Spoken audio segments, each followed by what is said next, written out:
सफलता, असफलता, रिश्ते, परिवार और जिंदगी की सच्चाई, क्या हम वाकई जानते हैं कि ये सब हमें कहां ले जा रहे हैं? उम्मीदों और हकीकत के बीच का ये सफर कभी आसान नहीं होता, लेकिन यही असली सीख देता है। आज हम इन्हीं पहलुओं पर बात करेंगे, एक नए दृष्टिकोण से। Okay, now we are live. Okay? ठीक है। From now on. Although it doesn't matter to me, but if it matters to you. So today our topic is life relationships, okay? Let me switch on the chat also. Docs के अंदर जाके chat.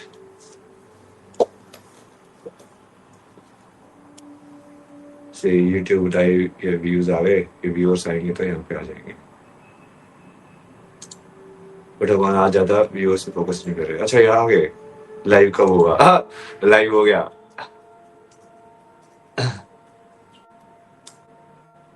Okay, sound check कराओ पहले सब तो लोग, sound सही है कि नहीं है।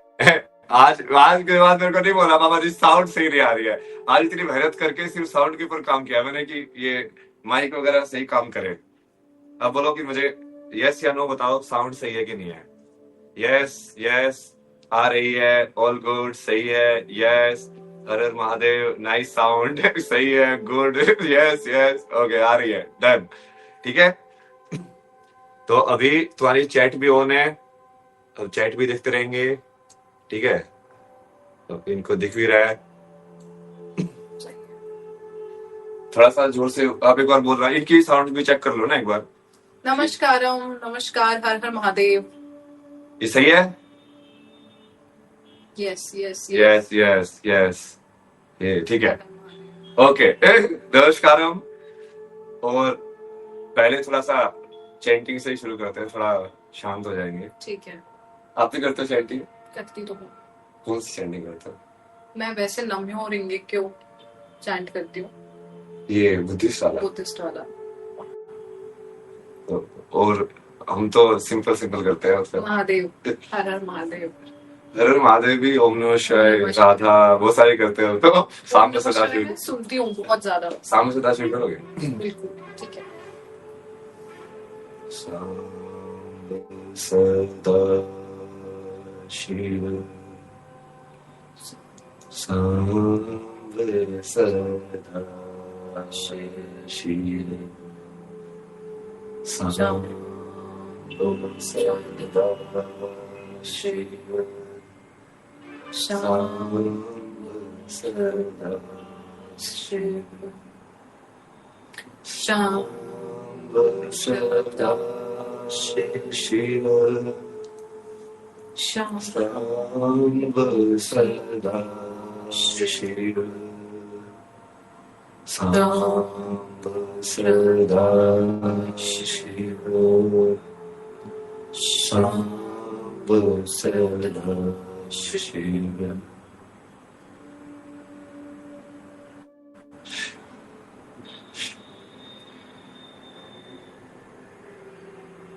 हर हर महादेव, जय शिव शक्ति।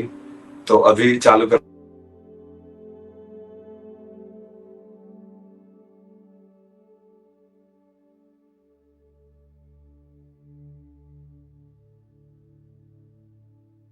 पता नहीं कौन लोग कॉल करते रहते हैं। नहीं वो वाईफाई की इश्यू है ना उसमें। अच्छा ठीक है। चलो ठीक है, ये सब तो होता ही रहेगा। ऑडियो क्लियर होने चाहिए, आज मेरा मेन फोकस है ऑडियो के ऊपर। तुम लोग आगे से ये मत बोला कि ऑडियो सही नहीं आई, मतलब ठीक है। ठीक है, अभी पहले तो इनको इंट्रोडक्शन से शुरू करते हैं कि आज हमारे साथ कौन है, ठीक है। तो आप देवी जी कौन है? मैं कौन हूँ वैसे तो इस सवाल का जवाब ढूंढ रही हूँ, लेकिन अभी जो मैं अपना इंट्रोडक्शन दे सकती हूँ, जनरली आरजे नैनी के नाम से जब आप मुझे सर्च करेंगे तो बहुत कुछ जान पाएंगे मेरे बारे में। बट मेरा पूरा नाम नैनी जैन है और मैं एक मोटिवेशनल स्पीकर हूँ। आरजे? हाँ, रेडियो जॉकी हूँ बाय प्रोफेशन। और उसी के साथ साथ कोविड के बाद मुझे लगा कि मोटिवेशन की लोगों को बहुत जरूरत है, जो एक मतलब नीड बन चुका है काइंड ऑफ के आपको एक पॉजिटिव रिमाइंडर्स मिलते रहे। तो मैंने उस तरह का कंटेंट बनाना शुरू किया, फिर धीरे धीरे खुद में भी बहुत सारा काम किया। तो प्रोफेशनली अभी मैं 92.7 बिग एफएम पर रेडियो जॉकी हूँ भोपाल में। मेरा शो आता है 5 to 9 भोपाल जंक्शन।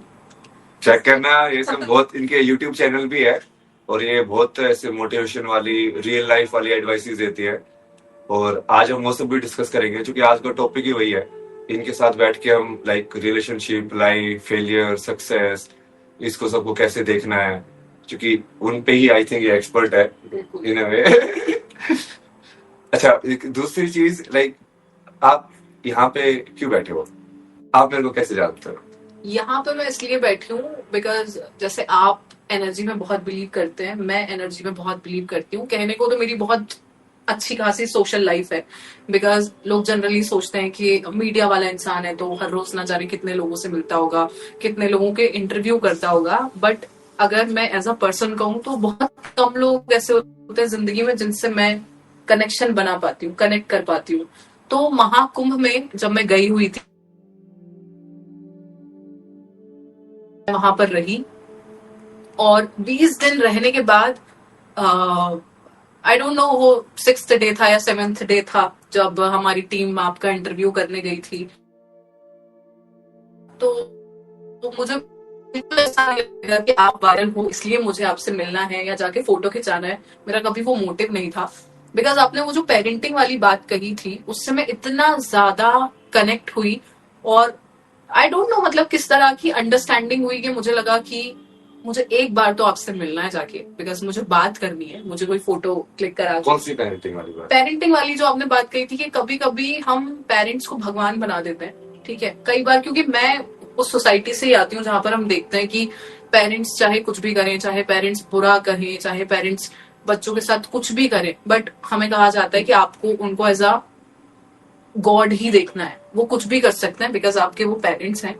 तो मैं भी इस बात पर बिलीव नहीं करती क्योंकि हर बात को सह लेना ये एज अ ह्यूमन हमारे लिए सही नहीं है, क्योंकि हम भी इंसान हैं और वो भी इंसान है। तो भगवान मान लेना मतलब मैं डिसरिस्पेक्ट करने के बिल्कुल भी सपोर्ट में नहीं हूं, जबकि मुझे लगता है कि ये बहुत बड़ी हिपोक्रेसी है कि हम करते सब कुछ वो हैं जो पेरेंट्स कहते हैं उसके खिलाफ, लेकिन फिर भी जब समाज में नाम आता है तो हम ऐसी बातें करना पसंद करते हैं कि भगवान माँ बाप के समान होते हैं, भगवान ये होते हैं, भगवान वो होते हैं। तो मैं बिलीव करती हूँ कि आप अपने कर्मों में वो दिखाएं, सिर्फ ये बोलने से ज्यादा कि भगवान माँ बाप हैं। और मुझे लगता है कि आप एक अच्छे इंसान तब कहलाते हैं जब आप गलत को गलत और सही को सही कहें, चाहे वो पेरेंट्स ही क्यों ना हो। और स्पेशली जब आप इंडिया में देखते हैं तो मतलब मैंने ये तो एक आर्टिकल पढ़ा था कि सबसे ज्यादा शादियां इसलिए टूटती हैं क्योंकि इन लॉज के साथ बनती नहीं है।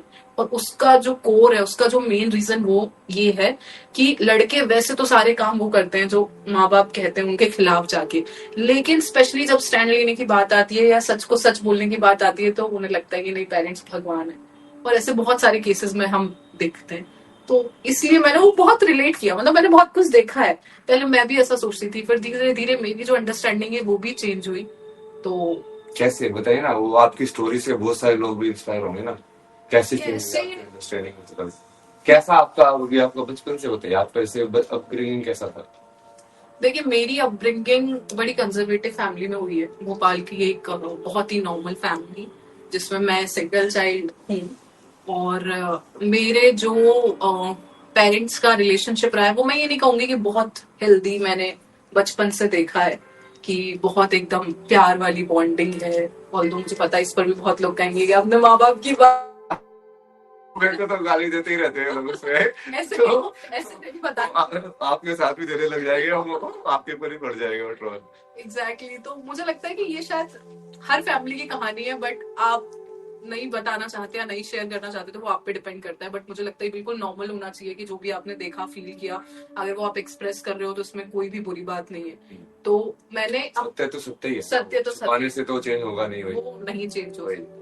बल्कि वो उसको यदि आप फेस करोगे, उसको देखोगे कि यार हमारी सोसाइटी के अंदर ये चीज है, and then we can address it. Exactly. जब तक आप उसको एक्सेप्ट ही नहीं करोगे कि यार ये ऐसा होता है, then how will you change anything, right? तो बताइए आपका। हाँ ठीक है, कंजर्वेटिव फैमिली थी थोड़ा। बिल्कुल सिंगल उस टाइप चाइल्ड का थी। हाँ, सिंगल चाइल्ड। सिंगल चाइल्ड हूँ, मतलब थी कैसे।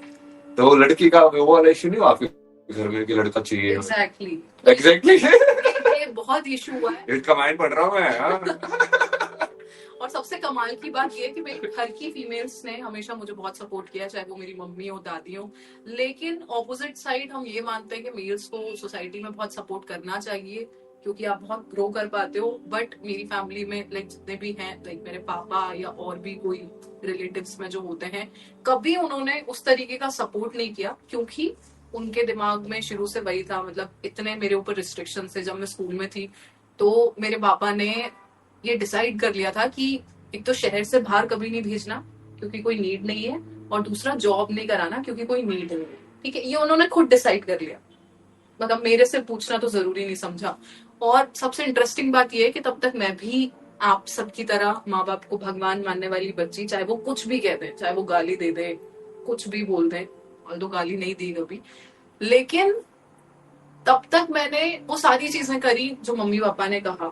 ठीक है, और भगवान की कृपा से वो कहते हैं कि चाहे आपको कोई भी रोक ले दुनिया में, लेकिन जो आपकी नियति है, जो आपका लिखा है कि आपको करना है, वो कोई नहीं रोक सकता। तो मैं शहर से बाहर भी निकली। सबसे पहली जॉब मेरी जोधपुर थी, तो बिल्कुल सपोर्ट नहीं किया गया। जिस दिन मुझे जोधपुर जाना था, लाइक मेरी ज्वाइनिंग थी, मतलब मुझे याद, आज भी याद है, 9:30-10 बजे मेरी ट्रेन थी और 8:30 बजे घर पे ये माहौल था। घर के सारे आदमी, लाइक मेरे पापा तो मिलने भी नहीं आए, सबका ये कहना था कि शादी करा दो इसकी, अभी भी टाइम है, मत इसको बाहर जाने दो, फिर वो जो ससुराल वाले होंगे जो चाहेंगे वो कराएंगे, हमें हाँ, ये जनरली डायलॉग होता है ना, डायलॉग होता है। ये ससुराल वाले कराएंगे, इसको जो कराना है पढ़ाएंगे तो वही पढ़ाएंगे, Exactly. इसको काम कराना तो वो कराएंगे, वो देखेंगे। बिल्कुल बिल्कुल बिल्कुल। तो आई गेस वो मेरी लाइफ का पहली बार मैंने जिंदगी में 19 या 20 साल की मैं थी जब मैंने बोल्ड स्टेप लिया था, जबकि मैं थी ही नहीं ऐसी कभी आवाज उठाने वाली लड़की कि जाना तो मुझे है ही। अगर ये सच में मेरी फैमिली है तो चाहे मैं गलत तो कुछ कर नहीं रही, अगर ये सच में मेरी फैमिली है, मुझे प्यार करती है, तो हमेशा सपोर्ट करेगी, छोड़ के नहीं जाने वाली है। तो मैं उस दिन किसी भी बात में नहीं आई और चली गई सबसे पहले दिन। और अच्छी बात ये कि मेरी मम्मी मेरे साथ गई, तो उन्होंने हमेशा से मुझे बहुत सपोर्ट किया। लेकिन अब जब हम क्योंकि बड़े हो गए, जब हमने खुद को जानना शुरू किया, दुनिया को जानना शुरू किया, अपने नेचर को जानना शुरू किया, तो मुझे धीरे धीरे ये समझ आता है कि घर के माहौल का आपके ऊपर कितना बड़ा असर पड़ता है। स्पेशली वो सारी चीजें जो आप करते चले जाते हो, कभी क्रॉस क्वेश्चनिंग नहीं करते कि ये जो आप बोल रहे हो उसका लॉजिक क्या है, क्यों आपको ऐसा पेरेंट्स ने बोल दिया तो बेसिकली मान लिया। एग्जैक्टली। तो मुझे अब नहीं लगता, मुझे पहले लगता था कि हाँ यार माँ बाप है, जो बोलेंगे करना पड़ेगा, पर अब मुझे ये लगता है कि कभी कभी वो करने में हमारी बहुत मेंटल हेल्थ खराब हो रही होती है, कभी कभी वो करने में हमारा फायदा तो मैं नहीं कहूंगी, लेकिन सच में कोई हमारी भलाई नहीं होती। हम एक्सप्लॉइट हो रहे होते हैं और बहुत ही मतलब हम भ्रम में जी रहे होते हैं कि इन्होंने लाइफ में जो देखा है। एक तो सभी पेरेंट्स का डायलॉग होता है कि हमने ये बाल यूं ही सफेद नहीं करे, हमने बाल यूं ही सफेद नहीं किए हैं। एग्जैक्टली हमने लाइफ में बहुत कुछ एक्सपीरियंस किया है, तब भी हम जाके ये बता पाते हैं। बट मुझे उनके एक्सपीरियंस पे कोई डाउट नहीं है, बट मैं ये पूछना चाहती हूँ कि हमारे पेरेंट्स ने कितना ट्रैवल किया, हमारे पेरेंट्स गए कहाँ, कभी तीर्थ से ज्यादा मेरे घर वाले कभी नहीं गए कहीं घूमने। उनका एक्सपीरियंस किस चीज में, इस रिलेटिव की जानकारी, उस रिलेटिव की जानकारी, बाकी दुनिया की जानकारी कि इसकी शादी टूट गई है, उनकी बहू ने ऐसा किया, इसकी ननद ऐसा करती है, उनका एक्सपीरियंस इस चीज में ज्यादा होता है।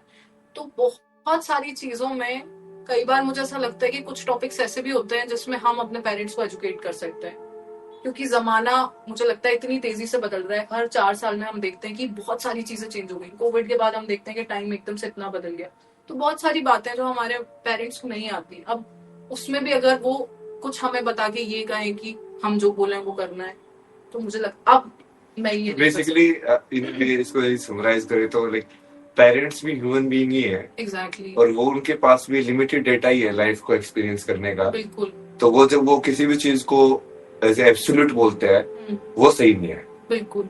बिकॉज बट वो मोस्ट ऑफ द पेरेंट्स करते हैं। आपको क्या लगता है वो क्यों करते हैं?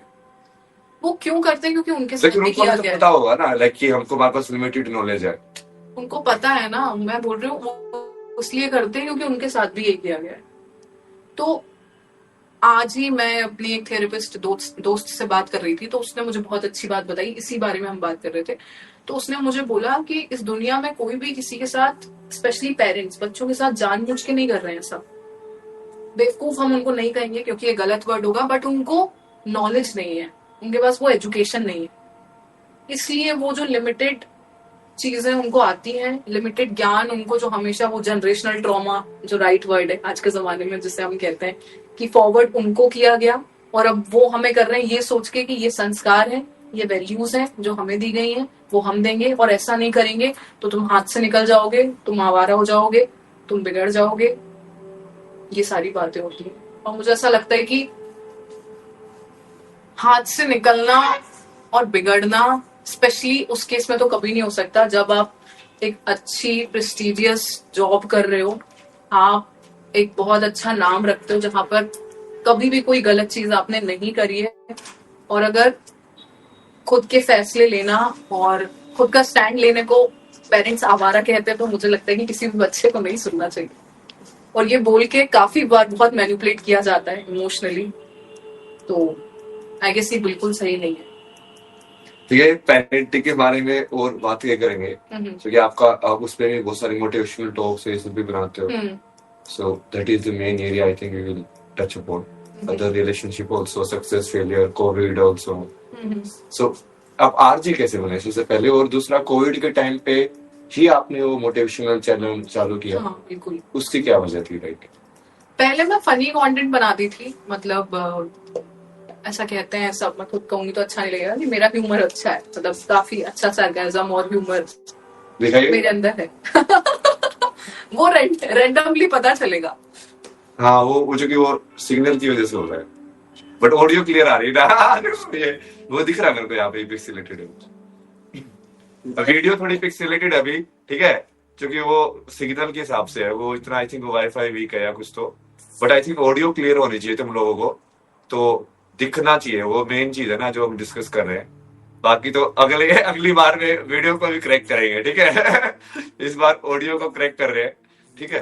वाईफाई करो कनेक्ट करके देखो एक बार आप इसको वाईफाई पे कनेक्ट करके देख रहे कि बेटर सिग्नल आए तो, ठीक है। अभी तक तुमको क्या क्या क्लियर हुआ? जैसे अभी तक ये कैमरा सेट कर रहे हैं, फिर से थोड़ा सा देख रहे हैं, तो तब तक तुमको एक रिवीजन क्लास कर लेते हैं कि अभी तक क्या डिस्कस किया हमने। सबसे पहले तो मेन तो बहुत ज्यादा, जैसे स्टार्टिंग में तो मैंने अपनी तारीफ कराई उनसे। मेरी थोड़ी सी तारीफ कर दो। फिर उसके बाद हमने पेरेंटिंग डिस्कस की, मेन जो चीज डिस्कस किया ना, कि पेरेंटिंग के अंदर क्या सही में माँ बाप भगवान है, क्या माँ बाप भी इंसान ही है जो कि एक लिमिटेड एक्सपीरियंस के हिसाब से जीते हैं, और क्या माँ बाप हमेशा बच्चों की भलाई के लिए सोचते हैं, क्या ये जरूरी है, और क्या सही में माँ बाप जो है वो उनकी बात मानना हर एक बात के अंदर सही है। तो ये 4 या 5 पॉइंट जो है उसके ऊपर इन्होंने डिस्कस किया, इनकी क्लैरिटी थी। अभी वो और आगे हम जब मेन सेक्शन में आएंगे ना, अभी तक तो थोड़ा इनका पर्सनल इंट्रोडक्शन वही सब कर रहे थे, तो जब इनका मेन जब एरिया में आएंगे, जब हम डिस्कस करेंगे, जो आई थिंक इनका कोर एरिया है कि वो रिलेशनशिप वगैरह के में बात करती है, वो सुसाइड, बच्चों के सुसाइड के ऊपर भी इन्होंने वो बनाए हुए मोटिवेशन वगैरह, कि वो कोविड के अंदर भी, कि कोविड के अंदर तुम अकेले रह रहे हो तो तुमको कैसे फील होता है, ये सब। तो ठीक है, तो यहां तक आवाज तो क्लियर आ रही है ना? जय जय Shri Ram. She shared her experience, that's all. हाँ, तो वो एक्सपीरियंस इसलिए शेयर कराए क्योंकि वो हो सकता है कि और भी बहुत सारे लाइक जो महिलाओं का एक्सपीरियंस हो भारत के अंदर, वो होगा ही होगा डेफिनेटली। इसलिए मैंने जानबूझ के उनकी स्टोरी, उनको जानबूझ के बुलवाया कि you also get to understand की लाइफ जर्नी क्या है, क्योंकि आज वो कहीं ना कहीं सेलिब्रिटी तो है वो, राइट? करेक्ट वाली सेलिब्रिटी, खुद से बोलना अच्छा नहीं लगेगा। तो वो मतलब कहीं ना कहीं लाइक पब्लिक लाइफ में she has reached certain level, right? तो वीडियो तो अभी भी पिक्सेलेटेड ही है, अभी वो वाईफाई वो सिग्नल, आज सिर्फ ऑडियो क्रैक करते हैं, ठीक है। वीडियो पे इतना ध्यान मत दो, वीडियो चलेगा जैसे जैसे आएगा। Voice is clear sir. हाँ, 190% गर्ल प्रॉब्लम। हाँ, ये जो सुगुप्ता बोली ना, ये बहुत सारी, जो कि हमारी चैट में बहुत सारी एक्चुअली में फीमेल रहती है, मतलब वो शक्ति का ही वरदान ही है कि वो भरोसा करती है, मतलब मेरे ऊपर, या जैसे भी वो इस चीज से जुड़ी हुई है। तो उन लोगों को बेसिकली इस सारी पूरी स्टोरी से एक सिंगल चाइल्ड होना, गर्ल चाइल्ड होना, फिर वो सब फेस करना, फिर कैसे स्पेशली जॉब करना या प्रोफेशनल उसमें अपना कुछ मुकाम बनाना, फिर उसके बाद आपने जैसे पेरेंटिंग वाला पूरा वो इश्यू क्लियर किया। तो अभी नेक्स्ट जो चीज है वो आप बताइए कि आप कोविड के अंदर से आपने वो मोटिवेशन वाला जो चालू किया, वो कैसे चालू किया और आरजी कैसे बनी? ओके, तो सबसे पहले मैं बताती हूँ कि मैं आरजे कैसे बनी। तो बेसिकली मैंने जैसे बताया कि मैं बड़ी कंजर्वेटिव फैमिली से बिलोंग करती हूँ और एक बहुत ही साधारण परिवार से। मेरे से बात कीजिए ना, वो कैमरा में घूम जाएगा मतलब। ओके, हाँ, तो ज्यादा अच्छे से बात होती है ना वो। तो उसमें आप समझ सकते हैं कि जब आप ऐसे घर में रहते हो, और मेरे पापा ने हमेशा लाइक मतलब बहुत खुशी नहीं जताई, कभी भी हमारा वो बॉन्ड डेवलप नहीं हो पाया, जस्ट बिकॉज उनको हमेशा लगता था कि लड़का एक होना चाहिए जिससे उनका बॉन्ड डेवलप हो। मैं लड़की हूँ, मेरे से क्या ही बात करें। तो हार्डली मुझे आज भी याद है कि अभी अगर मेरी उम्र 27 साल है, तो मैंने 27 सालों में कभी 1 घंटे भी मेरे पापा से बात करी होगी। 1 घंटा भी शायद ज्यादा है, आधे घंटे भी कभी मेरे पापा से बात करी होगी। मतलब वो जो सोसाइटी में बचपन से चीजें सुनती आ रही हूँ ना कि लड़कियों का बॉन्ड अपने पापा के साथ अच्छा होता है, पापा की परी होती हैं, मेरे साथ वैसा कोई एक्सपीरियंस नहीं है, और शायद मैं इसके बिलीव भी नहीं करती, क्योंकि हो सकता है कि बहुत सारे लोगों के साथ हो, बट एक तबका ऐसा भी हो जो मेरे जैसा फील करता हो। तो वो वार्मथ मैंने कभी फील नहीं करी जो एक फादर का होता है बच्चे के साथ बॉन्ड, या जितना वो सेफ फील करता है या सिक्योर फील करता है बिकॉज पापा है। और बड़ी स्ट्रेंज बात ये है कि मतलब क्योंकि हम ये मानते हैं कि पेरेंट्स भगवान है, तो फिर अगर पेरेंट्स भगवान है तो मैंने वो चीज नहीं देखी, क्योंकि मैंने ये देखा कि आपकी मर्जी से अगर कोई चीज नहीं हुई तो वो सही नहीं है। ठीक है, आप चाहते थे कि लड़का हो, अगर लड़का नहीं हुआ और लड़की है, बच्चा तो आपका ही है ना, तो फिर वो प्यार कहाँ गया? फिर वो जो बच्चे के लिए जैसे हम कहते हैं कि निस्वार्थ एक भाव होता है माता पिता कैसे का। आरजी कैसे बने फिर? तो इस तरीके की फैमिली में जब मैं पली बड़ी, जब मैंने बचपन में बहुत सारी चीजें देखी, तो मैं हमेशा से बहुत चुप रहने वाली बच्ची थी, ज्यादा नहीं बोलना, ठीक है, अपने में ही रहना, मम्मी मम्मी करना, क्योंकि मम्मी से ही ज्यादा अटैचमेंट था।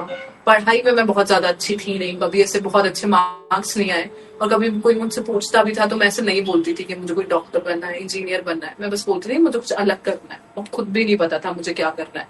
तो 12th के बाद सडनली किसी ने ऐसे बताया रैंडमली कि एग्जाम खत्म हो रहे हैं, आपको कुछ करना है, तो यहीं पास में एक कम्युनिटी रेडियो है एक कॉलेज में, आप चाहो तो इसका कोर्स कर सकते हो, 3 महीने का कोर्स होता है। तो क्योंकि बचपन से मैंने घर में रेडियो बहुत सुना, मतलब मम्मी टीचर है मेरी, तो हमेशा से वो घर में जब काम करती थी तो ऐसे आकाशवाणी चला के रखती थी और बाकी रेडियो चैनल्स भी चलते थे।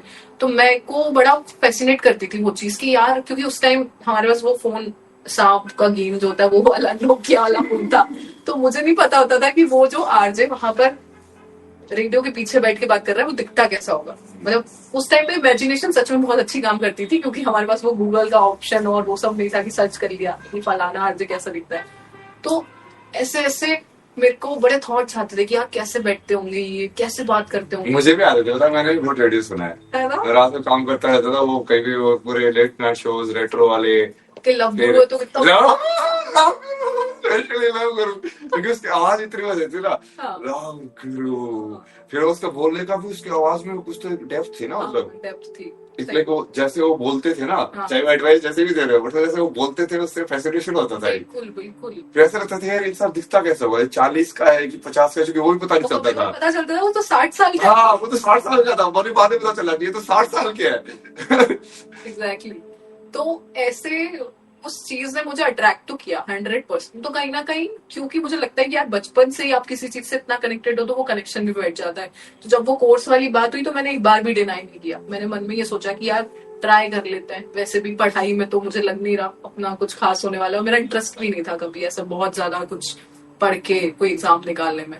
तो फिर मैंने वो ट्रेनिंग करी, और उस ट्रेनिंग के दौरान भी, क्योंकि जैसे मैंने शुरू में बताया कि काफी इंट्रोवर्ट थी, तो बोलना हमको आता नहीं, ठीक है, ज्यादा लोगों से इंटरेक्ट करना आता नहीं, तो मुझे बोला गया कि कुछ और भी ट्राई कर सकती हो, जरूरी नहीं है रेडियो जॉकी बनना है, क्योंकि तुम्हारी पर्सनैलिटी नहीं है। और ऐसा बहुत टाइम तक सुना मैंने, मतलब ऑलमोस्ट ट्रेनिंग के बाद मैंने वहां पर 1 साल रेगुलरली मैं गई उस रेडियो में, जस्ट बिकॉज मैं चाहती थी कि मेरी प्रैक्टिस बनी रहे। भले ये लोग मुझे कुछ पे नहीं कर रहे, कुछ नहीं कर रहे, लोग सोचे कि मेरा टाइम वेस्ट हो रहा है, बट क्योंकि आप वो एक किसी जगह से कंसिस्टेंटली जुड़े रहते हो, तो आपका वो फॉर्म, वो जो एक लाइन है, वो टूटती नहीं। तो वो मैंने किया, मतलब वो कह सकते हैं कि बिल्कुल निस्वार्थ, कुछ होगा नहीं होगा नहीं पता, बट जा रहे हैं डेडिकेशन के साथ। फिर ये डेडिकेशन देख के सच में उनका दिल पिघल गया रेडियो वालों का। उन्होंने बोला कि तुम्हें 4,000 रुपए देंगे हम अब से, कि तुम आ रही हो। इतना पेट्रोल, स्कूटी दिला दी थी घर वालों ने भगवान की कृपा से, तो पेट्रोल भी लगता होगा तुम्हारा। तो वो 4,000 रुपए मुझे देते थे, 8 घंटे मैं वहां पे रहती थी, तो उन 4,000 रुपए में भी मैंने 2 साल निकाल लिए थे खुशी खुशी, विदाउट एनी कंप्लेन। तो मुझे लगता है कि इस वहां पूरी से आपने जर्नी आरजी की जर्नी शुरू हुई, एग्जैक्टली उस छोटे से तो आप कम्युनिटी। आरजी में करते क्या थे, मतलब रेडियो पे आप जो गाने वाने चलाते थे? गाने क्या तो करते देखिए, वो एक पूरी म्यूजिक टीम होती है, तो जितने भी लोगों को ये भ्रम है कि गाने हम चलाते हैं, गाने अच्छा। हम नहीं चलाते हैं। अच्छा, अभी वो बताते ना लोग, आधे लोगों को पता ही नहीं होगा आरजी लोग काम कैसे करते हैं, पूरा सिस्टम में काम कैसे होता है रेडियो का। बिल्कुल, तो वो पूरा एक लॉग रहता है, जो पूरी एक बड़ी म्यूजिक टीम होती है। जैसे हमारी वाली दिल्ली में बैठती थी, नोएडा में, वो पूरे जितने भी स्टेशन होते हैं अलग अलग सिटीज में, जैसे भोपाल, जयपुर, जोधपुर, जितने भी स्टेशन हैं, तो पूरा वो लॉग वहां से मैनेज करती है। तो बेसिकली हमारे पास एक कैटेगरी होती है, जैसे कि ए कैटेगरी हो गई जिसमें नए गाने होंगे जो बिल्कुल अभी रिलीज हुए हैं, बी कैटेगरी जिसमें थोड़े से पुराने गाने होंगे, और ये कैटेगरी का एक्सेस हमारे पास होता है कि इन कैटेगरीज में से हम शफल कर सकते हैं। और उस एक कैटेगरी में आप मान लो कि कुछ 50-60 गाने होंगे या थोड़े से ज्यादा होंगे, तो उसमें से हमें परमिशन होती है। बट ये नहीं होता कि आपने दिन के टाइम में, सुबह का टाइम है 7 से 11 का, और आपने बोल दिया कि किशोर दा का कोई बहुत सैड सॉन्ग सुना दो, वो नहीं चला रहे। नहीं सुना सकते। हाँ। क्योंकि वो पूरा एक रिसर्च करने के बाद एक स्लॉट्स डिसाइड किए जाते हैं कि सुबह थोड़े एनर्जेटिक सॉन्ग चलेंगे, दोपहर में थोड़े से लाइक माइल्ड पुराने, थोड़ा सा आपको अच्छा फील कराए रोमांटिक गाने पुरानी फिल्मों के भी चलेंगे, रात में एकदम गजल वाला। तो आप कॉल वॉल भी करते थे जैसे रेडियो में कॉल भी बहुत करते थे? बहुत बहुत। तो आप इंट्रोवर्ट थे, आप बात कर लेते थे फिर ऐसे लोग? नहीं, तो धीरे धीरे डेवलप हुई ना, मुझे पता ही नहीं था मेरी पर्सनालिटी का साइड। वही तो मैं आपको बता रही हूँ कि मैं ऐसे माहौल में रही कि कभी खुद को एक्सप्लोर ही नहीं किया। जब उस माहौल से हम बाहर निकले और कंसिस्टेंटली आपने मतलब एक ही जगह पर मेहनत करी विदाउट एनी स्किप। उस टाइम मेरा कॉलेज भी चल रहा था, मैंने कॉलेज में एडमिशन ले लिया था, पर आप सोचो मैं कभी कॉलेज गई नहीं एग्जाम देने के अलावा। No friends, no chill, no bunk, no fun, कुछ नहीं। मैं अपना रेडियो स्टेशन जाती थी, वहां पर काम होता था कि आपको ऐसे 5 प्रोग्राम्स बनाने हैं महीने के। प्रोग्राम्स इन दी सेंस, एक अपने एजुकेशन पे बना लिया, एक अपने बॉलीवुड पे बना लिया, क्योंकि वो कम्युनिटी रेडियो था। तो 3 तरह के रेडियो होते हैं, एक होता है लाइक आकाशवाणी जो हम सुनते हैं, जो गवर्नमेंट रेडियो होते हैं। एक कम्युनिटी रेडियो होता है जिसका रेंज होता है कुछ 10 से 11 किलोमीटर, जो एक कम्युनिटी के लिए काम करता है, जैसे कि एक इलाका हो गया उसके लिए काम करेगा। मतलब एक कोई टावर होगा जो ब्रॉडकास्ट कर रहा है, हाँ। उसके राउंड ही मतलब। हाँ हाँ बस। और एक होता है प्राइवेट रेडियो स्टेशन, जिसमें मैं अभी काम करती हूँ, जो बिग एफएम है, जो अलग अलग सिटीज में है इंडिया की, और जिसका एक हेड ऑफिस होता है, जैसे मुंबई है, वहां से वो बहुत सारी चीजें ऑपरेट करते हैं। तो ये गाने भी चलाते हैं, एडवर्टीजमेंट भी करते हैं, बाकी सारा मतलब इंफोटेनमेंट वाला चीज जो है ये सर्व करते हैं।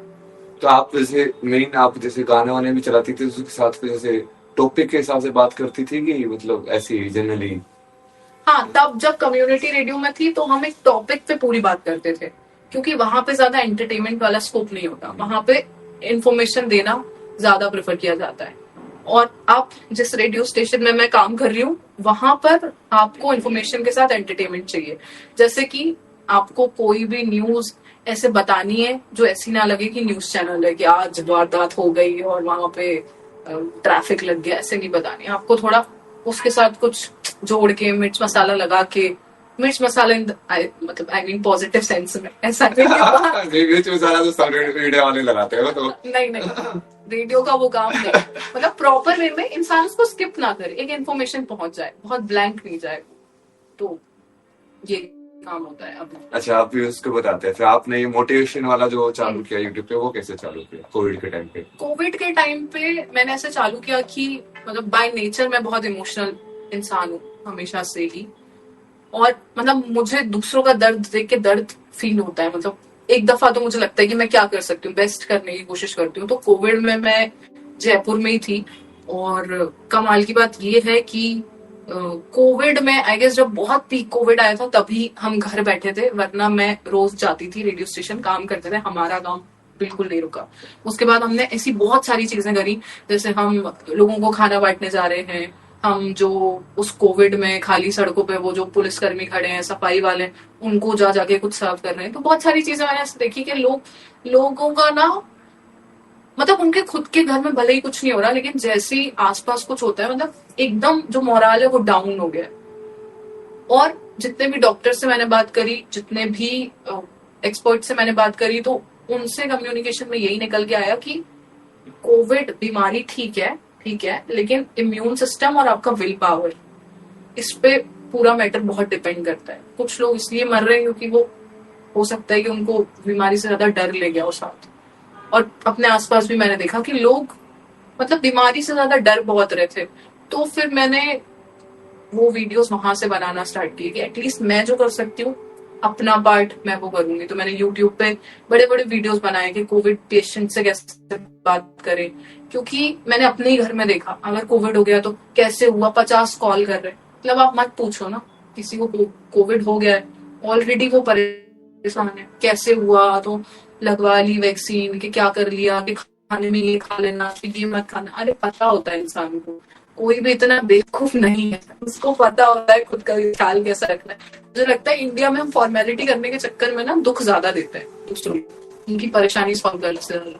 इसलिए मैंने फिर ये सारी छोटी छोटी चीजें करनी शुरू करी। सुन लो, खाना खाना है कि नहीं, खाना खाया है कि नहीं कर करके मेरे को परेशान करते रहते हो। हाँ, यही चीज अप्लाई होते तुम पे। सच में हाँ, तो अब मुझे भी लगता है कि ये फॉर्मेलिटी क्यों करनी है। जैसे मैंने कई बार देखा, एक हमारे यहाँ बहुत चीज चलती है कि कोई अगर धोखे से हॉस्पिटल में एडमिट हो गया, उसकी कोई छोटी से छोटी सर्जरी हो, देखने चलते हैं। अरे भाई क्या देखना है उसको, तुम्हारे दिल में प्यार जरा से है नहीं उस आदमी के लिए, बस देखने चलते हैं जस्ट बिकॉज हमारी एक अटेंडेंस लग जाए कि फलाने घर से फलाने लोग देखने आए। तो मुझे लगता है कि यार heart to heart connection zero है, और अननेसेसरी अटेंडेंस वाला कनेक्शन की जो हमारे यहाँ संख्या है वो बहुत बड़ी है। सेम कोविड में भी देखने को मिला, मतलब हार्डली किसी को किसी की फिक्र थी। ठीक है, हमें पता चला कि हमारे ट्रू रिलेशनशिप कौन से हैं। सब लोग अपने लव्ड वंस को बचाने में लगे हुए थे, जिनके लिए जो प्रायोरिटीज है उनको बचाने में लगे हुए थे। मतलब लिटरली आपको पता चल गया ना कि एक बीमारी ने सच बता दिया कि कोई सब्जी रखने भी नहीं आ रहा है आपके घर। जो मोहल्ले वाली आंटियां आपकी लाइफ में इंटरफेयर करती थी, अब वही भाग रही है क्योंकि आपको कोविड हो गया है। अभी सारा प्यार खत्म हो गया है। तो मुझे लगता है कि शायद वो इसलिए था वो दौर की हमें समझ में आए। और उसके बाद भी जैसा लगता है थोड़े टाइम तक हम में अक्कल थी, उसके बाद भी हमने कोविड से ये सीखा कि घूम लो, जितनी भीड़ हो सकती है हर जगह पर मचा दो, क्योंकि जीवन चला गया तो एंजॉय कब करेंगे। सो बेसिकली डेथ का ही सडन रियलाइजेशन हुआ कि यार डेथ तो कभी भी आ सकती है, जो कि एक्चुअली अभी भी कभी भी आ सकती है। बट लोग उसी टाइम पे ज्यादा सेंसिटिव है उस चीज से। जो मैंने कल हमने पहले इंटरव्यू लाइव टेलीकास्ट किया था ना, उसमें तो उसने एक पूछा था ना मेरे से, आप इससे ऐसे हंसते क्यों रहते हो? आप बता दी कब मर जाए यार, हंसते हंसते मरूंगा। क्या बता कब मर जाऊं, क्या बता यही लास्ट मोमेंट हो, मैं सैड होकर क्यों मरूंगा, मेरी लाइफ में खराब हो रहा है, मैं तो हंसते हंसते मरूंगा। 100%। तो अब इसके बारे में बात करते हैं। अब मेन जो आते हैं ना कि सक्सेस फेलियर, जैसे आपने स्टूडेंट सुसाइड के ऊपर भी बनाया हुआ है, कोविड के ऊपर भी, ऐसे ऐसे टॉपिक्स के आपने बहुत ऐसे बनाए हुए हैं। मोटिवेशन, आप जैसे आप किस चीज को मोटिवेशन वीडियो बोलते हैं? मतलब आप जैसे क्या मोटिवेशन वीडियो जो बनाते हो तो आप क्या सोच के बनाते हो, या किस किस टॉपिक्स के ऊपर बनाते हो? मोटिवेशन वीडियो, अब जैसे मैं फॉर एग्जांपल अभी की बात बताती हूँ, मतलब क्योंकि करंट वाला मुझे याद आ रहा है। जैसे फॉर एग्जांपल अभी इंडिया मैच जीती थी, ठीक है, इंडिया मैच जीती तो मतलब जैसे ही वो मूवमेंट आया कि जीतने वाली है, फटाके फूटने लग गए, स्टेटस लगने लग गए, लोग को गाली देने लग गए। हाँ वो भी करने लग गए। और इनकेस अगर आप ये बोल देते, मतलब जो सच में हुआ, तो हो सकता है कि आपके और 50,000 फॉलोअर बढ़ जाते। सब्सक्राइबर बढ़ जाते बढ़ हैं, जाते। बट कोई नहीं, अब मेहनत करनी पड़ेगी। तो रिसेंट केस यही हुआ कि धड़ाधड़ Virat is the best, Hardik is the best.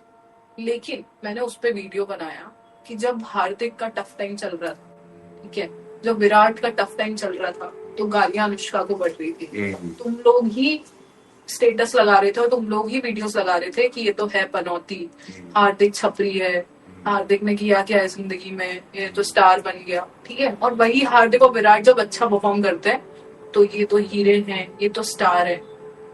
तो मैंने अपने वीडियो में यही बोला कि सब कुछ, सारी कीमत जो होती है वो समय की होती है। इस दुनिया में इंसान की कोई कीमत है ही नहीं। और इसलिए आज जो आपके साथ है इस समय, हो सकता है कि कल वो आपके खिलाफ भी हो जाए। तो इट्स ऑल अबाउट टाइम। तो इतना घमंड करके और इतना अटैचमेंट करके कि ये तो मेरा ही है, ये कहीं नहीं जाने वाला, कुछ भी हो सकता है। तो लो मत लाइफ में इतना स्ट्रेस। तो हो सकता है कि उस मोमेंट पे कोई व्यक्ति हो जो इसी बात से बड़ा परेशान हो, से बहुत सारे कमेंट आते हैं कि बस यही सुनना था मुझे इस समय, यही नीड थी कि कोई मुझे ये बोल दे। तो इसी को मैं मोटिवेशन कहती हूँ कि आपको एक रिमाइंडर मिल गया, कोई बहुत ये चीज। आपको ये ऐसे इंसाइट्स आते कैसे हैं? जैसे क्रिकेट वाले देख के आपके अंदर ये और इंसाइट कैसे आए? क्योंकि बहुत कम लोगों ने उस टाइम पे इस चीज को ऐसे देखा हुआ कि यार तुम अभी देखो, अभी इनको भगवान बना रहे हो, हाँ विराट कोहली द गॉड, अब उसके बाद कल को इसी को तुम गाली दोगे। ये इंसाइट आती कहाँ से? देखो मैं सच बताऊं, मैं बहुत किताबें नहीं पढ़ती क्योंकि मैं बहुत बड़ी बुक लवर नहीं हूँ। क्योंकि बहुत लोग नॉलेज को उससे जोड़ते हैं कि आप किताब पढ़ते हो तो आपके पास नॉलेज है, बट मैं लाइफ के एक्सपीरियंस पे बिलीव करती हूँ और ऑब्जर्वेशन जो एक मेरी बहुत अच्छी आदत है। मतलब शायद मैं वो देखती हूँ, वो पर्सपेक्टिव देख लेती हूँ जो जनरली एक तबका होता है ना जो भेड़ चाल को फोकस कर रहा है, तो शायद मैं दूसरा साइड भी देखने की कोशिश करती हूँ बिना बायस्ड हुए। तो जब उस टाइम पे जो भी सीरीज हुई थी मुझे याद नहीं है, जब हार्दिक पांड्या को गाली पड़ रही थी, तब भी मैंने यही वीडियो बनाया था कि असली फैंस वो होते हैं जो अच्छे और बुरे वक्त में साथ खड़े रहे। प्यार वो होता है।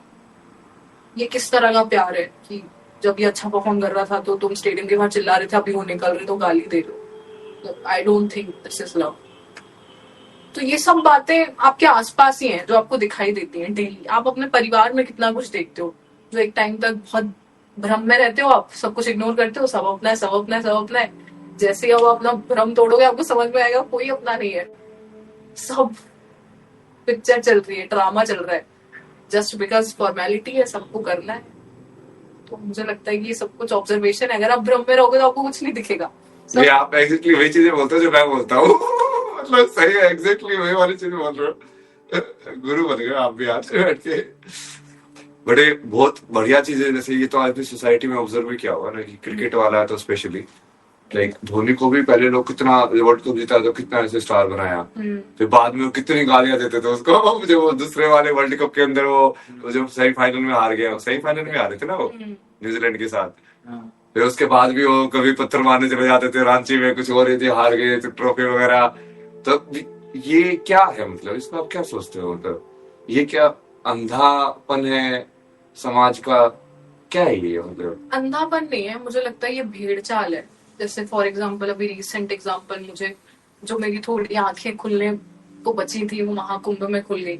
जैसे वहां पर जो भगदड़ हुई, ठीक है, अब भगदड़ का एक ही साइड लोगों ने देखा कि प्रशासन की गलती थी इसलिए भगदड़ हो गई, पर भगदड़ का दूसरा साइड आपने नहीं देखा कि जब जितने भी पुलिसकर्मी, चलो कम थे, कम व्यवस्था थी, मैं उस पर टिप्पणी नहीं करना चाहूंगी क्योंकि बहुत अच्छा भी हो सकता है, बहुत कम भी अच्छा हो सकता है, उसकी तो कोई सीमा ही नहीं है। वर्ल्ड क्लास फैसिलिटीज भी हो सकती हैं, लेकिन जो फैसिलिटीज थी उसमें भी एज अ सिटीजन आप क्या कर रहे हो? आप घर से निकलते हो तो आप अपनी जिम्मेदारी पे निकलते हो या प्रशासन की जिम्मेदारी पे निकलते हो? आई थिंक हम एज अ ह्यूमन अपनी जिम्मेदारी हमें खुद ही लेनी चाहिए, यही सिखाना चाहिए हम सबको। बट आपकी कोई जिम्मेदारी नहीं है। आपको जब वहां मना किया जा रहा है कि बैरिकेटिंग है, इसके उस पार मत जाओ, तब भी कोई बात नहीं मान रहे, ठीक है। आपको बोला जा रहा है कि घाट पे मत सो, भीड़ बहुत ज्यादा है, तो आप वहां इतनी बड़ी संख्या में लेट गए। उसके बाद जब भगदड़ मची तो एकदम तो हेलीकॉप्टर्स भी आ जाएंगे, तो कैसे कंट्रोल किया जाएगा? और भगदड़ मची में हुआ क्या? किसी ने बॉम्ब तो नहीं फेंका ना, लोगों ने ही लोगों पे चढ़ाई करी। तो अब आप बताओ कि सेंस कहाँ है, जैसे हम सिविक सेंस बोलते हैं कि अगर कोई भागता हुआ भी दिख रहा है एक इंसान, तो अगर 4 लोग नहीं भागेंगे तो कोई प्रॉब्लम ही नहीं होगी ना। पर क्या किया, एक भागता दिखा तो 10 और भागे, और 10 के ऊपर से भागे, क्योंकि हम बहुत सेल्फिश हैं, हमें अपनी जान बचानी थी कैसे भी करके। और वहां भी यही हुआ, अपनी जान बचाने के चक्कर में कितनों की जान चली गई। तो इससे साफ पता चलता है, पूरे कुंभ में मैंने ऐसे करोड़ों लोग आए थे, लाखों एग्जाम्पल्स देखे जहां पर मैंने ये फील किया कि अगर 3 लोग भी आए परिवार से तो उनको कोई मतलब नहीं है कि हमारे कचरा फेंकने से, हमारे गंदगी करने से यहाँ के लोगों को परेशानी होगी, या हम इस कुंभ में आए हैं तो हमारी कोई नैतिक जिम्मेदारी भी बनती है। उनको कोई मतलब नहीं इस चीज से, मेरे बच्चे का हाथ पकड़ लूं, मेरी बीवी का हाथ पकड़ लूं, साथ चले, बस मेरा परिवार। जो हम बोलते हैं ना कि हम एक परिवार है, कहाँ है हम एक परिवार, हमें कुछ नहीं सोचते, सिर्फ दिखावा है ये। सच में हमें चिंता ही नहीं है। अगर आप सोचो ना, आप थोड़ा भी सेंस रख के चिंता करोगे, अपनी जिम्मेदारी पूरी करोगे, तो कभी भी अव्यवस्था नहीं होगी।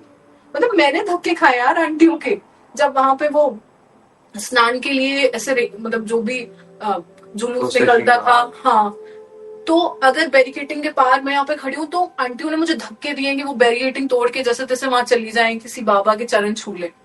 तो ये तो बहुत ही ज्यादा गलत है। ओह 917 व्यूअर्स, ये हाईएस्ट व्यूअर्स है हमारे। अरे वाह, लकी हो आप हमारे लिए।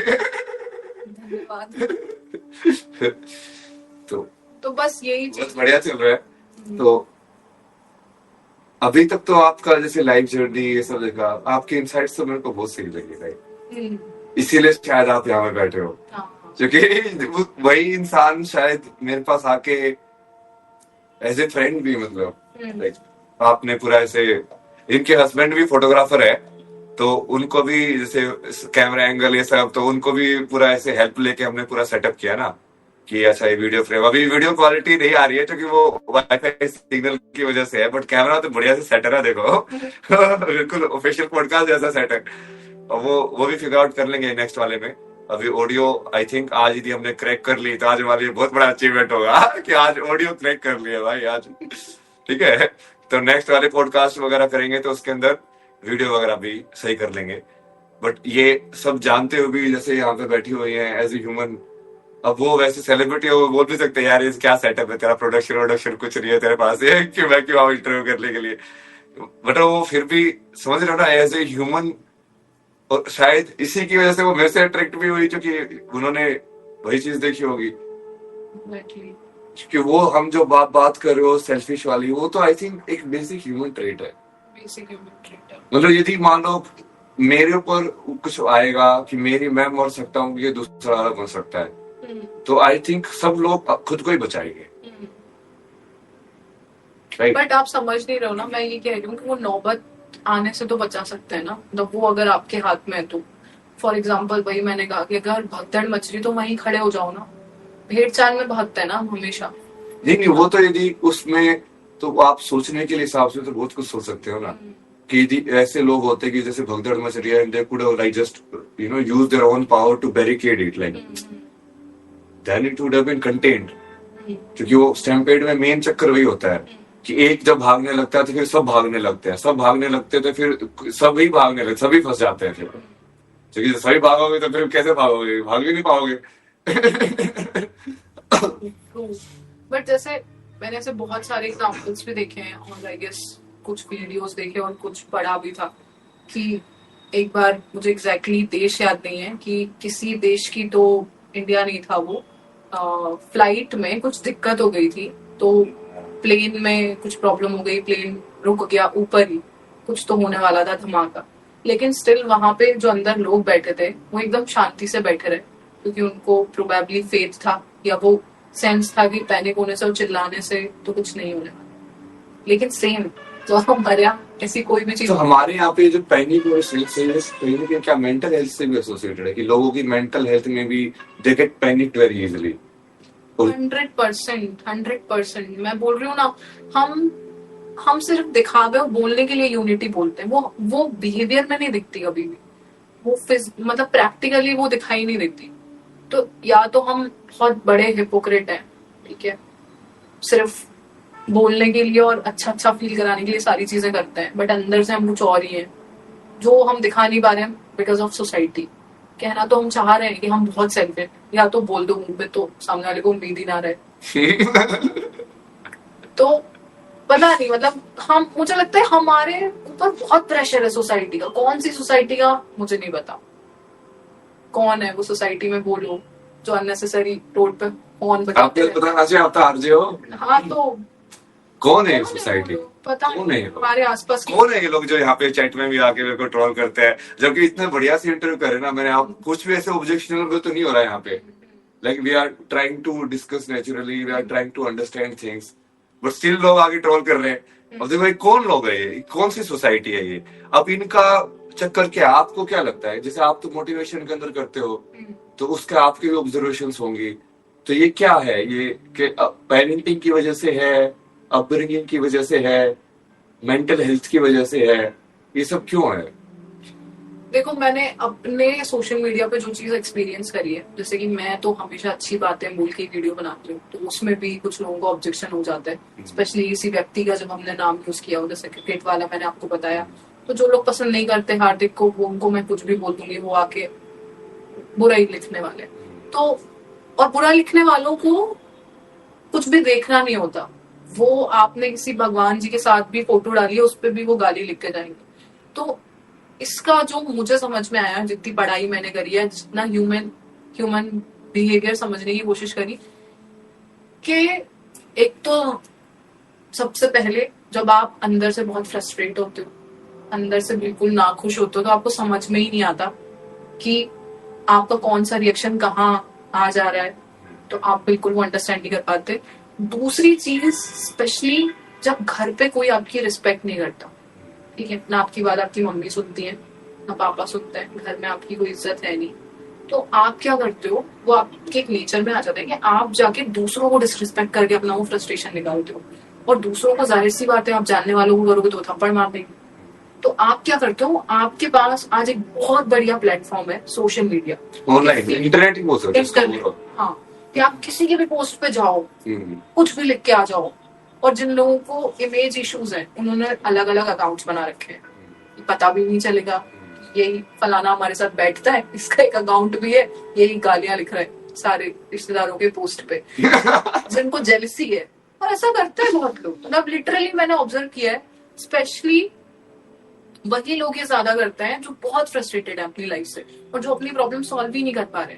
घर में सबसे ज्यादा बाहर इज्जत वही लोग ढूंढ रहे हैं। आपको पता है, आपने भी शायद वो लोग देखे होंगे, क्योंकि मैंने बहुत ज्यादा देखे हैं, जिनको बहुत ज्यादा, मुझे इंग्लिश में नहीं समझ आ रहा क्या बोलेंगे, इज्जत इश्यूज होते हैं। हिंदी में बोलो ना, इंग्लिश में, अपने हिंदी ऑडियंस है वैसे भी, इंग्लिश ऑडियंस इतनी आई नहीं। मतलब जिनको ना बहुत ज्यादा ऐसे इश्यूज होते हैं कि आपने अगर उनको रिस्पेक्ट नहीं दिया, उनको चेयर नहीं खिसकाया, या बहुत बड़े बड़े लोग होते हैं, तो वो ऐसे भड़क जाते हैं। तो मुझे ऐसा लगता है कि वही लोग होते हैं जिनको रियल लाइफ में कोई रिस्पेक्ट नहीं कर रहा है। तो ये कहीं ना कहीं से ना वो गेन करने की कोशिश कर रहे हैं, और क्योंकि आपसे इनके बहुत ज्यादा वैसे रिलेशन नहीं है, तो ये आपको कुछ भी बोल सकते हैं, क्योंकि आप पलट के नहीं बोलोगे, बिकॉज पता है कुर्सी का दबाव है या जो भी है, XYZ। तो शायद स्कोर बहुत अलग है हमारी और इसको आपने, इससे पहले हमने जो थर्ड एपिसोड जो किया था, एक बार जो डिलीट करना पड़ा, वो साइकोलॉजी पे किया था, और उसमें उन्होंने यही बात की थी कि पैटर्न सीख दो, कि बच्चों की अपब्रिंगिंग की वजह से, या any human being, the way they are brought up, उसके हिसाब से उनके माइंड में पैटर्न बन जाते हैं। जैसे you are the only girl child, so you must have seen the reality through a very unique perspective. Girl child वाली कैसे होती है, कई जो लड़का लड़की जो मान लो भाई बहन है, तब वो भाई बहन वाली रियलिटी अलग देखते हैं। मान लो 3 भाई भाई होते हैं, तो वो अलग तरीके से अपब्रिंगिंग होती है उनकी, और उसके हिसाब से उनके पैटर्न बन जाएंगे।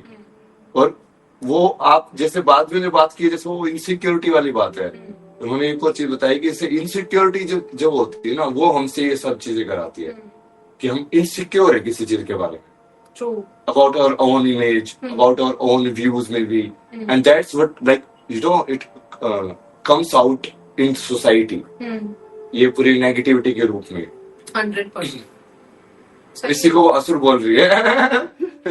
आप भी असुर बोलते हैं इसको? नहीं, मैं असुर प्रवृत्ति। असुर तो नहीं बोलती, मैं ये बोलती हूँ कि हम सबकी दो पर्सनालिटीज हैं। एक देवता एक असुर, हाँ शायद। एक पॉजिटिव एक नेगेटिव। हाँ, एक पॉजिटिव एक नेगेटिव। बट क्योंकि हम एक्सेप्ट ही नहीं करते तो हम चीजें सुधारेंगे कैसे? तो अगर आप बहुत हेल्दी वे में इसको एक्सेप्ट कर लो तो काम हो सकता है, उसमें कोई बुराई नहीं है। मतलब ठीक है, सबकी होती है वो, क्यों आपको ऐसे पोर्ट्रे करना है कि नहीं नहीं मेरी तो एक ही पर्सनालिटी है, मैं बहुत बढ़िया इंसान हूँ?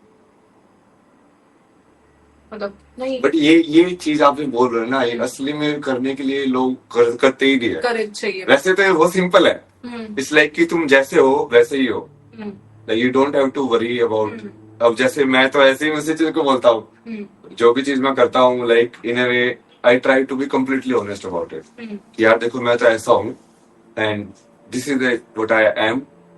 कुंभ में भी ऐसे बहुत सारे लोग ऐसे बाबा बाबा, मैं कितनी बार बोलता था मैं तो बाबा नहीं हूँ। फिर वो बोलते थे अच्छा ये नाम वो नाम।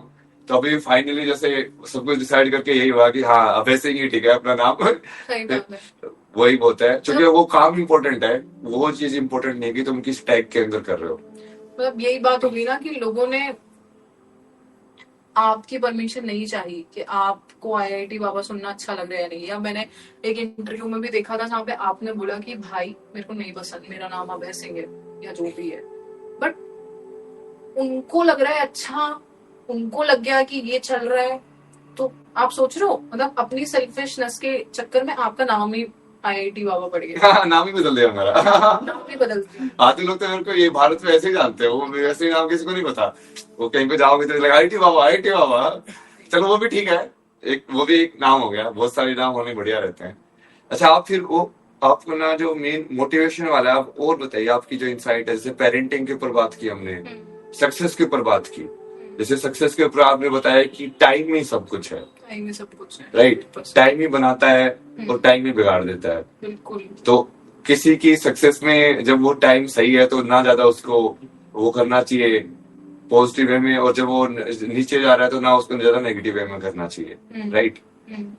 100%। और बताइए कोई इंसाइट आपकी जो आप डाल के शेयर किया आपने। टाइम के बारे में जैसे आपने सुसाइड के बारे में भी शेयर किया है बच्चों के ऊपर, आई थिंक। मतलब सुसाइड के बारे में ऐसे शेयर नहीं करा, मतलब मैं कोशिश करती हूँ कि ये वर्ड ही ना यूज करूँ, बट मैंने ऐसे बहुत बार वीडियोस बनाए कि गिव अप करना। हाँ उसके ऊपर कंटेंट देखा था मैंने आपका कि वो बहुत इंपॉर्टेंट और वो पेरेंटिंग से भी रिलेटेड है। क्योंकि बहुत बार लोग गिव अप इसलिए करते हैं क्योंकि उनकी लाइफ में उनको लगता है कि अब उनको अब एक्सेप्ट करने वाला कोई नहीं है if they don't clear this exam, and including the parents. क्योंकि यदि पेरेंट्स होते, मानो सोसाइटी कुछ भी बोले, बट यदि पेरेंट्स ऐसे होते कि वी विल एक्सेप्ट यू, तेरे 20 मार्क्स आए तो भी कोई दिक्कत नहीं है, 50 आए तो भी कोई दिक्कत नहीं है, 60 आए तो भी कोई दिक्कत नहीं है, नहीं होता, वो नहीं होता है। बिल्कुल 100%।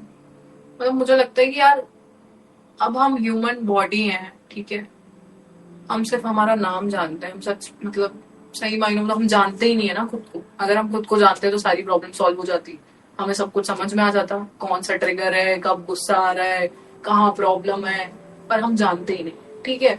ऊपर से जब हम खुद को नहीं जानते, उसके बाद से कोई आप पर इतना प्रेशर डाल दे कि इससे तो मुझे ये उम्मीद है ये बनने की, इससे तो मुझे ये उम्मीद है ये करने की, आपसे बिना पूछे कि हमारा बेटा तो ये बनेगा ही, या हमारी बेटी तो ये बनेगी, हमारी बेटी तो ये कभी नहीं कर सकती, आपसे बिना पूछे, ठीक है, कि आप ये करने वाले हो नहीं करने वाले हो। मतलब इतना प्रेशर आपके ऊपर क्रिएट कर दिया।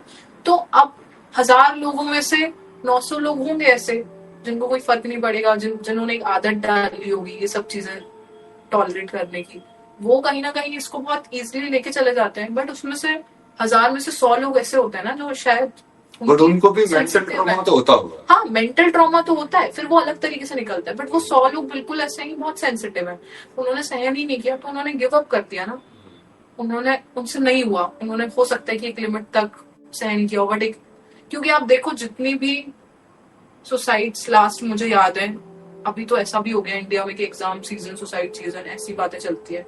मतलब इवन वो कोटा में जब वो एग्जाम्स होते हैं तो आप सोचो ना, तब वो लिख के बहुत सारे लोग चाहते हैं कि मम्मी पापा मैं ये नहीं कर पाई, I am sorry mummy papa, I am sorry मैंने आप लोगों का विश्वास तोड़ दिया। तो आप सोचो कि इस पॉडकास्ट को पेरेंटिंग के ऊपर ही बना देते हैं, क्योंकि हमने बहुत सारे पेरेंटिंग के ऊपर बात किया है। I think you are also very like attached to that concept and you understand it very well. Like इस पे भी लोग बोलेंगे आपको, तो मैंने परसों से देखा था, आपके बोल रहे थे कि बाबूजी पहले शादी करो, बच्चे करो, फिर आपसे जानेंगे पेरेंटिंग क्या होता है। मुझे तो लड़कियों को तो बोलते ही है, जब खुद का बच्चा होगा ना तब समझ में आएगा। जो खुद का बच्चा होगा तो समझ में आएगा, वो तो बोलते हैं ना ऐसे लोग। पानी पीना क्या आपको? नहीं नहीं नहीं। चलो दो। हर हर महादेव। तो आप लोगों को क्या पूछना है इनसे बताइए आप। Good discussion. 1K वाव तो हटाओ, डिस्कशन पे आओ, ठीक है। हर हर महादेव सर, हर हर Mahadev. Be one attentive. More on parenting. Parenting के ऊपर और भी करेंगे, साइकोलॉजी के ऊपर जैसे क्या था, तो वो पेरेंटिंग भी इन्वॉल्व कर लेता है कई चक्कर में। पेरेंट्स बच्चों की आड़ में अपनी हसरतें पूरी करना चाहते हैं। 3 इडियट्स देखी है। ये डिलीट क्यों कर दिया तुमने कमेंट? इतना बढ़िया तो कमेंट था। वेट उसको हेलो हेलो। हाँ हाँ बोलिए। नहीं नहीं, आपको नहीं बोल रहा हूँ यार। तुम ऐसे फोन देखोगे तो हमें डिस्ट्रैक्शन होगा।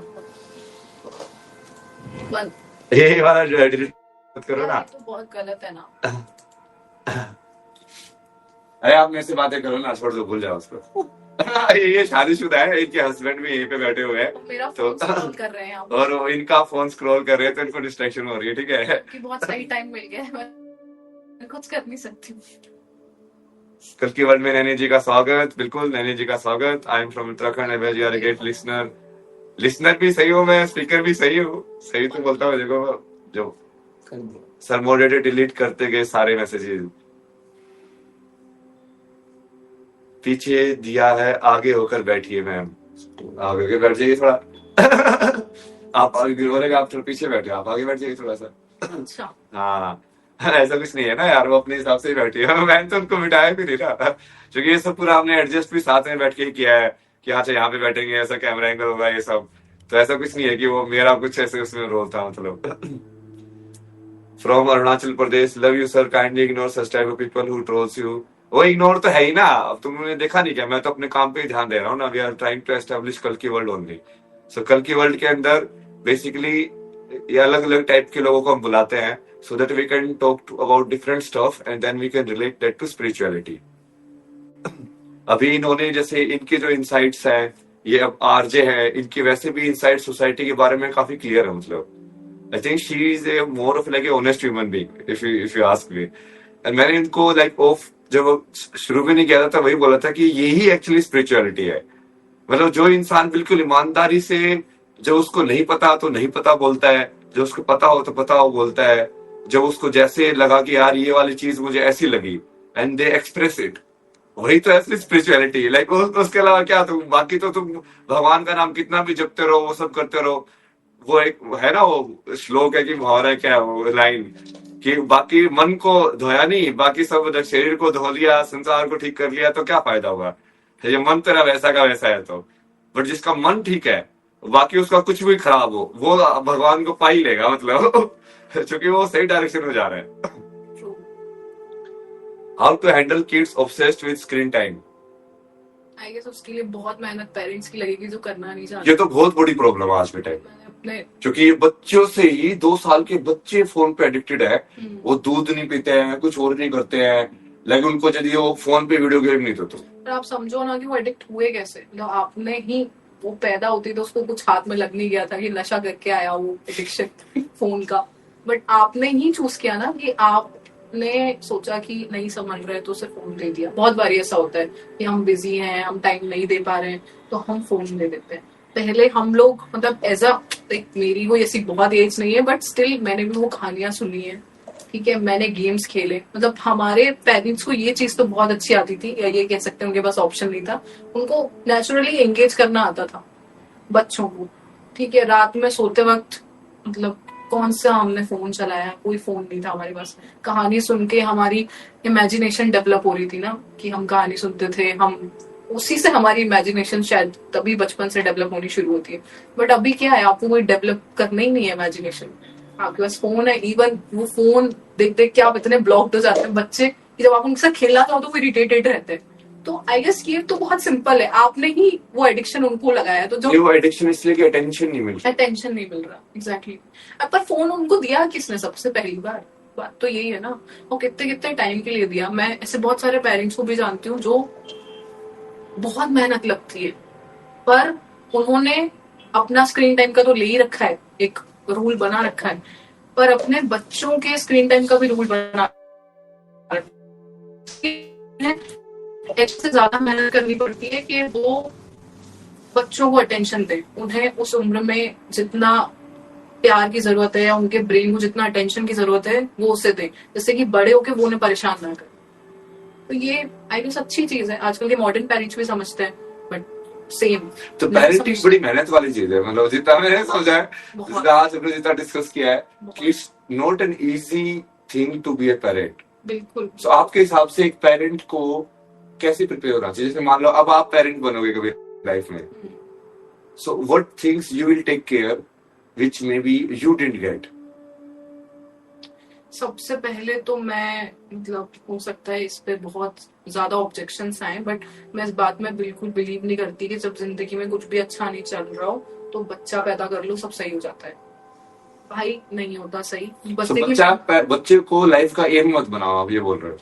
लाइफ उसका मीनिंग ऑफ लाइफ बच्चे को मत बनाओ, तुम्हारे पास खुद का मीनिंग ऑफ लाइफ होना चाहिए। मतलब एग्जैक्टली अगर आप स्पिरिचुअल पर्सन हो, अगर आप भगवान को मानते हो, अगर आप धर्म में मानते हो, तो आप सोचो कि ये इससे ज्यादा दुखद और बुरी चीज क्या हो सकती है कि आपने एक ह्यूमन बीइंग को इस धरती पर ले आए जबकि आप केपेबल नहीं थे उसको संभालने के, जबकि आप खुद किसी मेंटल प्रॉब्लम से जूझ रहे थे जो कि आपको पता भी नहीं है, आप एक्सेप्ट भी नहीं करोगे, और आप खुद परेशान थे, इतने कॉन्फ्लिक्ट्स आपकी लाइफ में चल रहे थे, और अभी आपने बस उसे लेकर आ गए हो। अभी चल रहा है काम जैसे चल रहा है, बड़ा हो रहा है जैसा हो रहा है, but this is not right ना।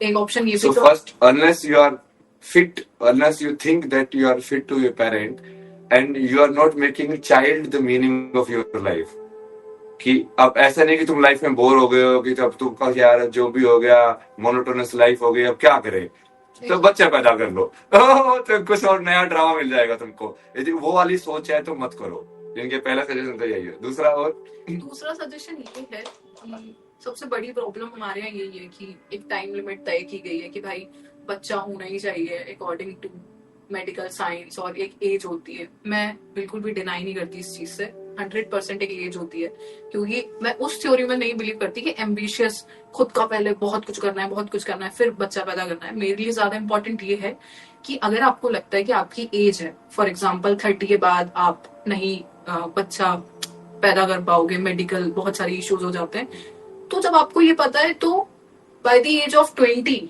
ये डिनाई करने से कि अभी शादी नहीं करनी, अभी कौन बच्चे की बातें करता है, ये सब एक्सेप्ट कर लो कि फ्यूचर में ये सब कुछ होने वाला है, और तभी से अपनी मेंटल हेल्थ पर खुद को हेल्दी बनाने पे काम करने लगो। जो भी होता है सेल्फ लव की जर्नी होती है, खुद में खुश रहने की जर्नी होती है, क्योंकि जब तक आप, मुझे तो ये समझ में आया क्योंकि बहुत टाइम तक, अभी भी शायद मैं सीख ही रही हूँ कि हम खुद से नहीं करते भाई प्यार, हम दूसरों में ढूंढते रहते हैं, परेशान होते रहते हैं, चाहे वो कोई भी हो। और मतलब मेरे तो मिस्टर हस्बैंड भी यहाँ बैठे हैं, बट सीरियसली आपको माँ बाप में नहीं मिलेगा, आप पति में ढूंढोगे, पति में नहीं मिलेगा फिर कहीं और ढूंढने लगोगे, तो ये एंडलेस जर्नी है, ढूंढते ही रहोगे। तो इससे बेहतर है कि एट द एज ऑफ 20, 19, 18 आप सबसे पहले ये सब सीखना शुरू कर दो, फिर आराम से करो ना यार बच्चा पैदा, वो भी खुश रहेगा, आप भी खुश रहोगे। नहीं तो आप पति पत्नी लड़ते रहोगे फ्रस्ट्रेशन में। तो क्या सीखना शुरू करो?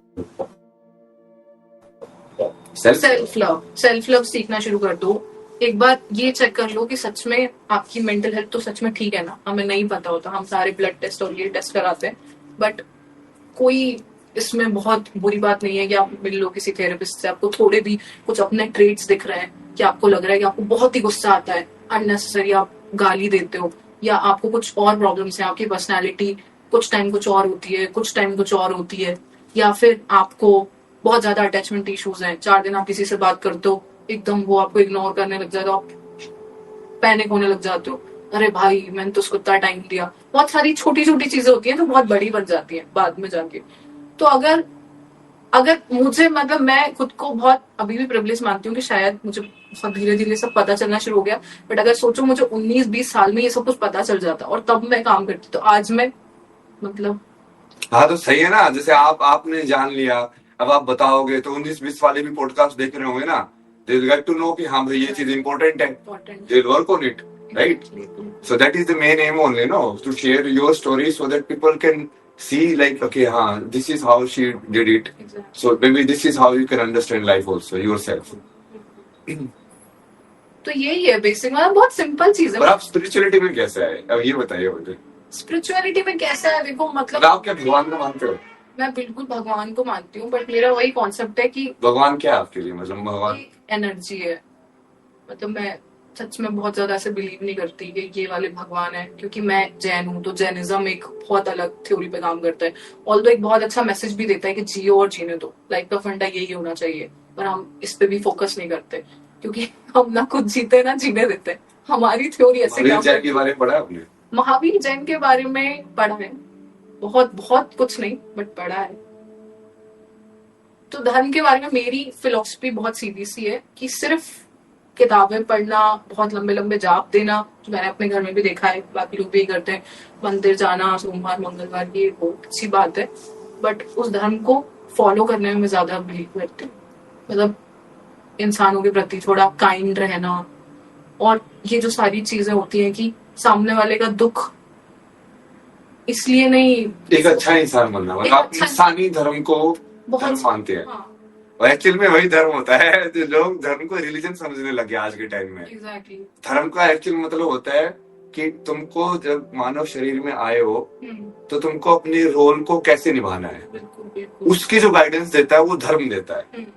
अब महावीर जैन ने भी जो धर्म दिया वो भी वही है, बुद्ध ने जो धर्म दिया वो भी वही है, शांति इन अ वे कि वो बताना कि तुम्हारी लाइफ का मतलब क्या है, तुमको तुम मनुष्य तो बन गए हो और तुम्हें यहाँ पे आके तुमको अलग अलग थ्योरीज बता दिया लोगों ने कि ऐसा है वैसा है, पेरेंट्स तुमको अलग अलग थ्योरी बताते हैं, दुनिया ऐसी है दुनिया वैसी है, एक्चुअल में दुनिया कैसी है किसी को नहीं पता है, एक्चुअली में दुनिया कैसी चल रही है किसी को नहीं पता है। तब वो वाली जानकारी कि ये सब है क्या, हम इंसान बन के आए या लड़का या लड़की बन के आए, तो हम क्या करें यहाँ पे, कैसे हमको जीवन जीना चाहिए कि ये हम इस इंसानी जीवन का बिल्कुल फुलफिल्ड तरीके से जी पाए, और हम क्यों जी रहे हैं, लाइक वो सब बात है ना कि इसके बाद मरने के बाद क्या होता है, ये सारे सवालों का जवाब जो है सही बात है। तो ये होगा ना, मतलब कि यार ये अब हम आए कहाँ से है। अब जैसे ये वाला एहसास तो सबको होता है कि हम हैं, आपको भी होगा सही बात कि ये तो डिनाई आप नहीं करोगे अपने एग्जिस्टेंस को। नहीं नहीं, एक मेरे रोचित के साथ इंटरव्यू किया था उसने ये भी डिनाई कर दिया था, बोला मुझे कैसे पता कि मैं हूँ, मगर तू पागल है तुझे ये कैसे नहीं पता कि तुम है, मतलब ये बोलने वाला कौन है, उसको भी तो पता ही होगा ना, जो बोल रहा है उसको ये तो पता ही कि वो है। तो अपने सेल्फ कॉन्शियसनेस को कैसे डिनाई कर सकते हो, वो तो अनडिनाइबल चीज है। लाइक हम चेतन हैं, हम यहाँ पे बैठे हुए हैं, you can not deny it, right? तो उसके बाद वो चेतन होने के बाद फिर मुझे जो एहसास होते हैं, अच्छे बुरे का एहसास, पेन प्लेजर का एहसास, कोई चीज बढ़िया लगती है कोई चीज खराब लगती है, फिर हम अपने से पुराने जीवन में कभी शादी करना, बच्चे करना, ये पूरा जॉब का गेम, एग्जाम्स का गेम, ये अलग अलग गेम खेलते हैं यहाँ पे, और जाके वो बनना तो काशी की फसल में है मतलब ये सबको पता है, बट आधे लोग तो वो उस चक्कर में जीवन में भूल जाते हैं इस सत्य को। जैसे आपने बताया ना, जैसे कोविड के टाइम पे बहुत सारे लोगों को रियलाइज हुआ, अरे लाइफ बड़ी ट्रांजिएंट है यार, कभी भी खत्म हो सकती है, इसको एंजॉय करो, इसको पूरा जियो। बट वो लोग जनरली क्यों भूल जाते हैं? जनरली भूल जाते हैं क्योंकि हम इतना ऑक्यूपाइड कर लेते हैं खुद को, मतलब किस चीज में, मतलब जो भी हमारी डेली की चीज होती है, फॉर एग्जाम्पल बच्चों के लिए कुछ करना है, इसको तहावी कर लिया। नहीं, बट उस चीज को याद करके भी वो चीज नहीं कर की जा सकती क्या? मतलब कि हम हमेशा ये भी याद रखें कि यार लाइफ में कभी भी कुछ भी हो सकता है, nothing is granted, so we have to live everything completely also, and still we can plan, like we can live in present but still we can work for future also. It's not like you don't plan और you don't do anything. But यही तो problem है ना, यही तो मैं आपको बोल रही हूँ कि मुझे नहीं पता हमारा ह्यूमन बॉडी कैसे बना है या कैसे डिजाइन हुआ है कि हमें रिमाइंडर्स की बहुत जरूरत पड़ती है। कोविड में हमें इसलिए याद रहा क्योंकि डेली डेली डेली डेली एक कॉल आ रहा था ये चले गए, एक कॉल आ रहा था ये चले गए, तो वो डर कंटिन्यू था। कोविड के बाद भी आप देखो ना कितने दिन तक हमने सैनिटाइजर और मास्क यूज किए, कोई नहीं किया। जैसे ही वो डर हल्का हल्का हमें लगता है कि अब सब ठीक है, सब ठीक है, हम सब भूल जाते हैं। जैसे ही हम हॉस्पिटल से आते हैं, किसी को देख के हमारे घर में कोई डेथ हुई होती है, तो हमें वो डर याद रहता है। तो हमें रिमाइंडर्स की जरूरत होती है, हम नहीं याद रख पाते कुछ भी। लोग चले जाते हैं, हम उनको याद नहीं But वही तो मेन चीज है कि याद, ये सत्य याद कैसे नहीं रहता कैसे है। नहीं रहता। एग्जैक्टली पता नहीं है कैसे याद नहीं रहता, क्योंकि हम मे भी शायद खुद ही भ्रम में रहना ज्यादा खुशी देता है, सत्य में रहना हमें ज्यादा कॉन्शियस कर देता है। तो प्रोबेबली हमें वो अच्छा नहीं लगता, हमें लगता है कि हम कोई अलग जोन में जा रहे हैं। तो मतलब अच्छा लगता है लोगों So, को भ्रम में रहना। इन अ वे मैं इसको जैसे देखता हूँ ना कि वो ऐसा है कि तुम अपने प्रेजेंट को जो है तुम उसको एक्सेप्ट नहीं करते हो पूरा।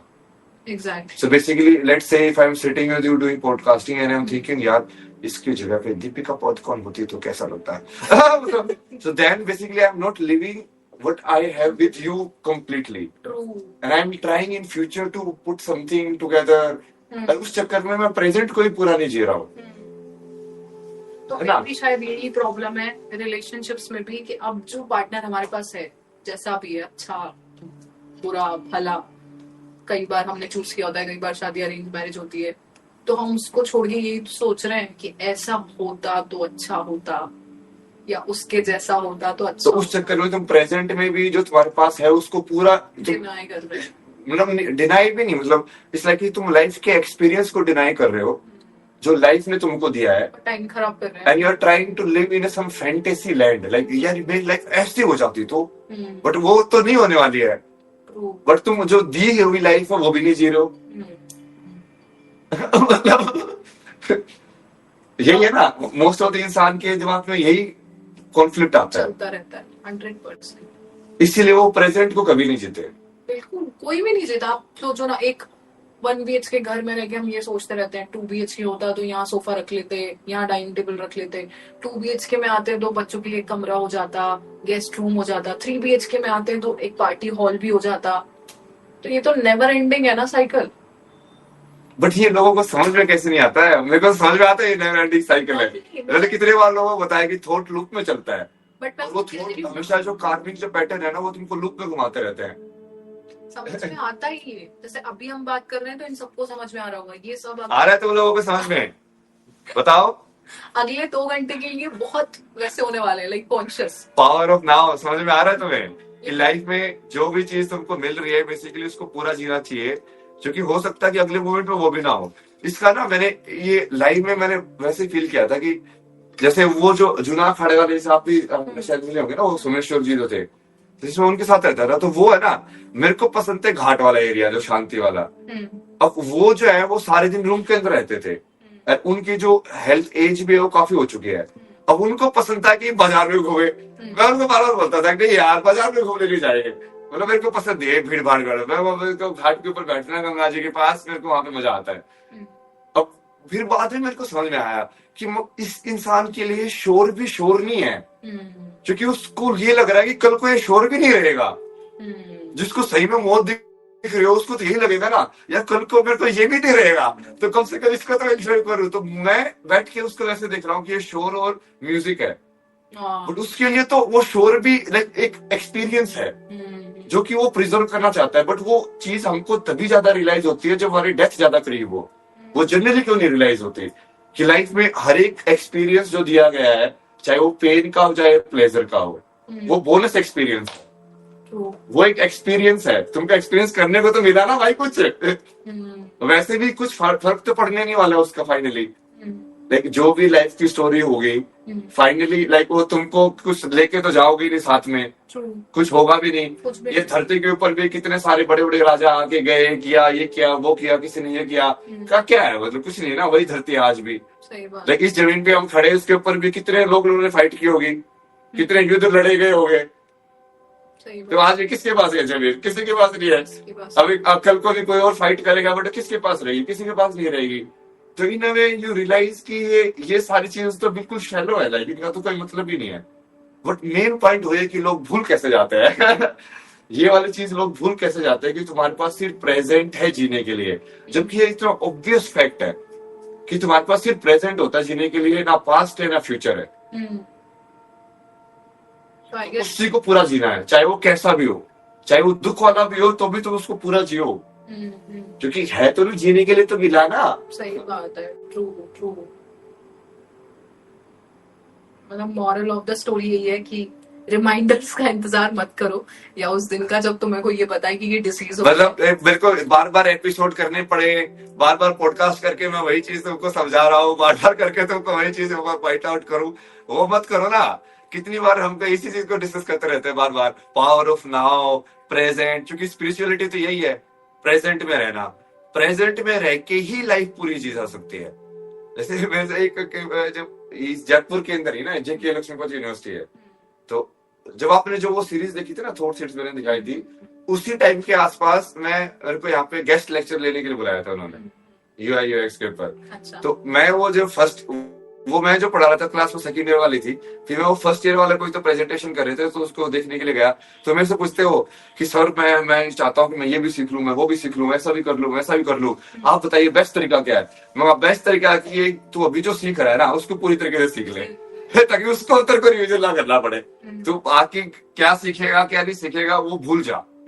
अभी जो तू बेसिक सीख रहा है उसको यदि तूने बढ़िया से सीख लिया तब तू नेक्स्ट स्टेप बढ़िया तरीके से पहुंच पाएगा। बट उसको वो सजेशन अच्छा नहीं लगा, क्योंकि वो जनरली चाहता था कि वो थर्ड ईयर वाले ऐप बनाना सीख ले अभी अभी, है ना। उसको फंडामेंटल्स में कि सिमेट्री क्या होती है, हार्मनी क्या होती है वो सिखा रहे हैं डिजाइन के अंदर, बट उसको उसमें इंटरेस्ट नहीं है, उसका ऐप बनाने में इंटरेस्ट है। मैं उसको वही बोला कि तू जो अभी जो एक्सपीरियंस कर रहा है ना, यदि उसको तू पूरी तरीके से एक्सपीरियंस करके पूरी तरीके से नहीं जिएगा तो तू बाद के जो एक्सपीरियंस अगेन वही चीज होगी ना, वो फ्यूचर में प्लान कर रहा है, क्योंकि वो प्रेजेंट उसको अच्छा नहीं लग रहा है। बिल्कुल 100%।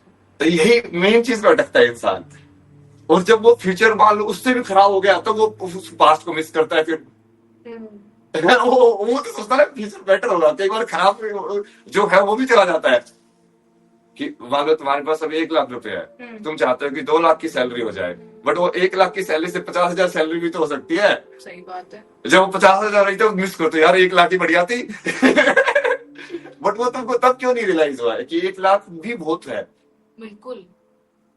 तो ये इंसान ये इसी चक्कर में, इसी मेंटल उसमें जो प्रेजेंट में जो है उसको पूरी तरीके से यूज नहीं करता है कि यार प्रेजेंट में मेरे पास इतने रिसोर्सेज हैं, ये सब चीजें हैं, मैं इसको तो पूरा जी लूं। कि यदि मेरे पास सिर्फ चाय पीने के लिए तो मैं चाय को भी पूरी तरीके से टेस्ट करके जियो कि ये आखिरी चाय है मेरी, क्योंकि हो भी सकती है आखिरी चाय।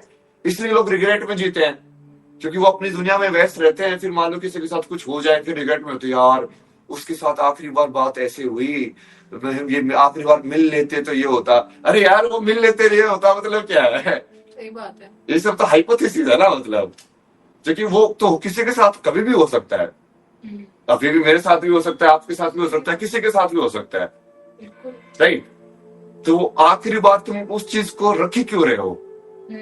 कोई भी चीज को अपने दिल में छुपा के रखी क्यों रहे हो कि तुम बाद में बताओगे? सही बात है। जब तुम्हारे पास प्रेजेंट ही है जीने के लिए, फिर बाद में नहीं बता पाओगे, फिर क्या करोगे? तुम्हारे पास गारंटी है क्या तुम इतने साल जियोगे या इतने टाइम में जियोगे? ये बिल्कुल वैसे ही है जैसे ना बहुत लोगों से जब आप पूछते हैं कि मुझे एक सुपर पावर, अगर आपको एक सुपर पावर मिले तो आप क्या चाहोगे उस पावर में? तो बहुत बारी मैंने देखा है कि लोग ये जवाब देते हैं, उसमें लिखते हैं कि मैं लोगों के दिमाग पढ़ना चाहता हूँ, मतलब मुझे पता चल जाए कि इनके दिमाग में क्या चल रहा है। तो एक किसी ने बहुत बढ़िया आंसर दिया था, महाकुंभ में किसी साधु ने आंसर दिया था कि जिस दिन तुम्हें ये और पता चलने लग गया ना, जिंदगी और कठिन हो जाएगी। बिल्कुल कठिन हो जाएगी क्योंकि तुम क्या होता है कि तुमको सामने वाला दिखता है कि वो क्या है, बट वो तुमको बात अलग कर रहा है और तुमको प्रिटेंड करना पड़ता है कि वो बात है वो सही है, जबकि तुमको पता ही वो झूठ बोल रहा है तो तुमको दोनों साइड से गेम खेलना पड़ता है।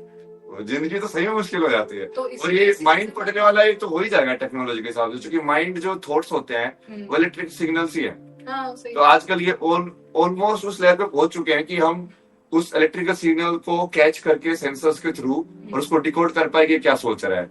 अब यदि वो हो गया फिर क्या होगा समाज के अंदर? तो वही बात है ना, टेक्नोलॉजी बढ़ना प्रॉब्लम नहीं है, टेक्नोलॉजी हैंडल करना नहीं आता ये प्रॉब्लम है। क्योंकि टेक्नोलॉजी बढ़ रही है, ऑब्वियसली उसके इतने सारे प्रोज हैं, वो अच्छी तरीके से यूज हो रहे हैं, बट आप इस सारी टेक्नोलॉजी से देखो ना, हमसे हैंडल कहाँ हो रही है। अब हमारे पास फोन है भाई, हम वापस घूम के आ जाते हैं बात पे, तो उस फोन का यूज क्या और यूज क्या हो रहा है? बच्चे कोको मेलन और दिन रात वो देख देख के अपना दिमाग खराब कर रहे हैं। 2-2 4-4 साल की उम्र में जब बोलना सीख रहे हैं तो गालियां दे रहे हैं वो कार्टून कैरेक्टर्स की तरह। तो इस्तेमाल हमें हो नहीं पा रहा है ना कि सही कैसे करना है। उससे तो बहुत कुछ हो सकता है, बट क्या हो रहा है? तो शायद हमें बहुत सारी चीजें तब मिल जा रही है जब हम तैयार ही नहीं है। क्या हम एआई के लिए तैयार है? जो लोग सही यूज कर रहे हैं ऑब्वियसली वो बहुत अच्छा काम कर रहे हैं, लेकिन जो तैयार नहीं है वो क्या कर रहे हैं?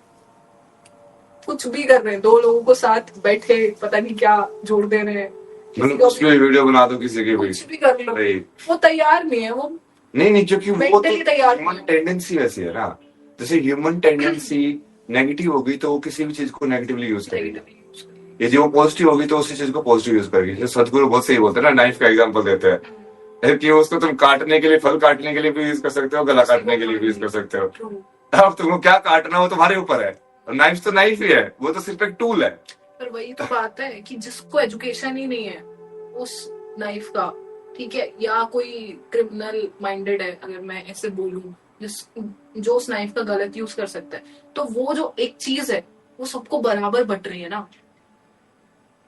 तो मेन चीज जिसको एजुकेशन और अवेयरनेस की जरूरत है, हाँ एग्जैक्टली। जो इसके लिए हम कर रहे हैं सब कुछ कल की वर्ल्ड, ताकि तो लोगों को समझ में आए ये सब चीजें। ये पूरी सीरीज ही अब इसके ऊपर कर रहे हैं कि तो you guys get to know something new. You guys, तुमको रेडियो आज समझ में आया कि रेडियो में पीछे से गाने कैसे बजते हैं। मतलब तुमको पता था किसी को कैसे गाने बजते हैं? अरे सुनते रहते होंगे तो, कि रेडियो के जो आरजी होते हैं वो बेसिकली कैसे बातें करते हैं, कैसे उनको क्यूज मिलते हैं, किस टॉपिक के ऊपर बातें करते हैं, फिर उससे लेके पूरी जिंदगी के अंदर की पेरेंटिंग के ऊपर लेके कि पेरेंट्स की किस बात को समझना चाहिए, क्या पेरेंट्स को भगवान मानना चाहिए, नहीं मानना चाहिए, फिर वहां से लेके कि इनसिक्योरिटी लाइफ के अंदर प्रेजेंट में हम क्यों नहीं जीते हैं, और उससे कितने सारे इश्यूज क्रिएट होते हैं। तो ये सब चीजें एजुकेशन के हिसाब से कर रहे हैं। तो होपफुली ये किसी न किसी बच्चों को जो यंग है वो सुनेंगे तो true. It might create some impact. Who knows, अपने पास अपना कर्म करने का है। बिल्कुल बिल्कुल। We are doing our karma. और अगर 1000 में से 500 लोगों की लाइफ में भी छोटा सा चेंज आता है तो हमारे लिए तो आई गेस ट्रू। अभी कमेंट देखे थे, भगवान की सबसे अच्छी देन है कि आप हमें मिले, थैंक्स। अरे यार, मेरी तारीफ करना बंद करो, तो सब लोग हमेशा मेरी तारीफ करते रहते हो। टॉपिक पे बात करो। शरीर में 5 इंद्रियां होती है।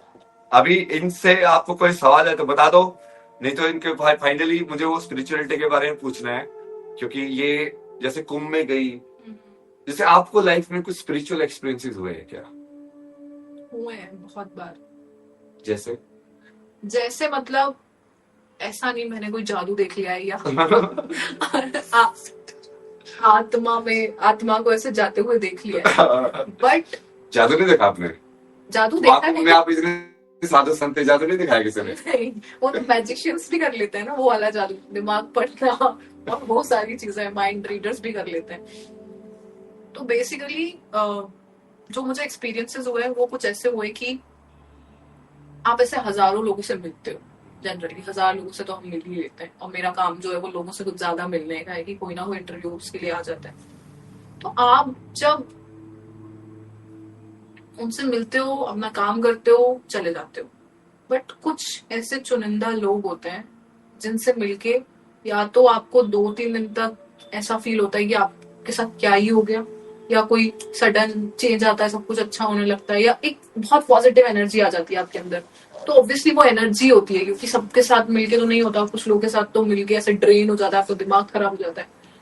तो 2-4 वो एनर्जी फील होती है, एनर्जी फील होती है। तो रिसेंटली महाकुंभ में भी हुई, लेकिन एक, जैसे मैंने बताया कि मैं जैन हूँ, तो मे भी बहुत सारे लोग जानते होंगे कि हमारे एक बहुत बड़े गुरु थे जो अभी नहीं है, विद्यासागर जी, प्रोबेबली आपने उनका नाम सुना हो।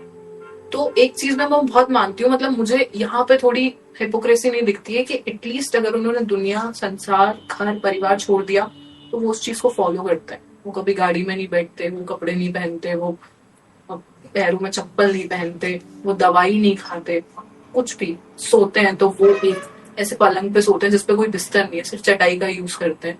कोई साबुन, कोई तेल, कोई क्रीम, कोई पाउडर यूज नहीं करते हैं। महिलाओं को दूर दूर तक उनके आसपास भी नहीं रहते, मतलब फॉलो किए जाते हैं। तो थोड़ी ये चीज मेरे को अच्छी जैन लगती है। में तो बहुत ज्यादा है ना ये रूल्स और रेगुलेशन।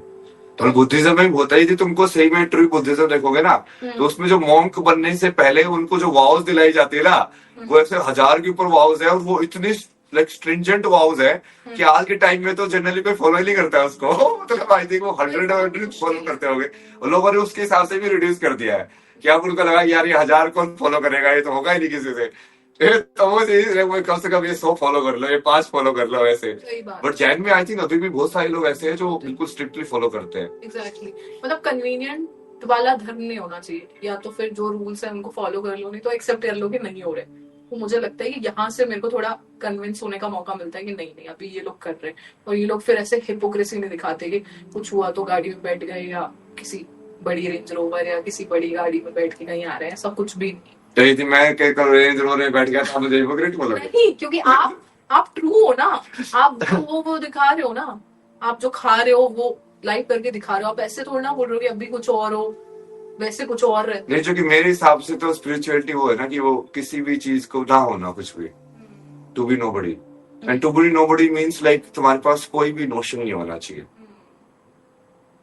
जैसे कल को मैं प्रेमानंद जी की एक रील देख रहा था, वो बढ़िया मस्त थी, तो मैंने शेयर किया उसको कि उससे वो आके पूछता है उससे कि महाराज जी मेरे पास बिल्कुल अहंकार नहीं है। तो यही अहंकार है, यही अहंकार है।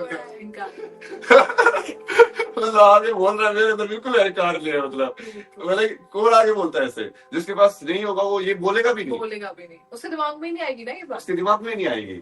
सो मैं तो वो नोबडी वाले इसमें बिलीव करता हूँ कि यू जस्ट मर्ज, मतलब कि चूंकि यदि तुम कोई भी चीज को सही या गलत मान रहे हो, या कोई भी चीज को ऐसे मान रहे हो कि यार ये चीज मुझे अवॉइड करनी है, तो कहीं ना कहीं तुम फिर से उसी टाइम के लूप में फंस जाओगे। Then your mind will keep looking for that thing, right?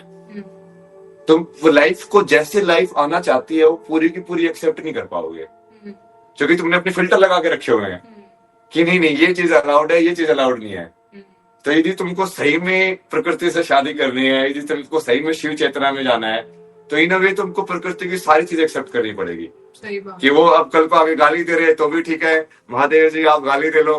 कल को आगे वो पुलिस वाले के रूप में आ रहे कुछ और कर रहे हैं तो ठीक है महादेव जी आप आगे ये भी कर लो। सही बात। ये सब महादेव ही कर रहे हैं, ये सब भगवान ही कर रहे हैं। मतलब बहुत स्ट्रॉन्ग फेथ होना चाहिए फिर, फेथ या फेथ ही अंडरस्टैंडिंग, लाइक कि जो भी हो रहा है वो फिर नहीं, वो अंडरस्टैंडिंग भी, नॉलेज भी हो सकती है ना, कि तुमको वो दिख रहा है कि यार इस सब में कोई मतलब नहीं है, मतलब प्रेफरेंसेस से, and you really want to get free.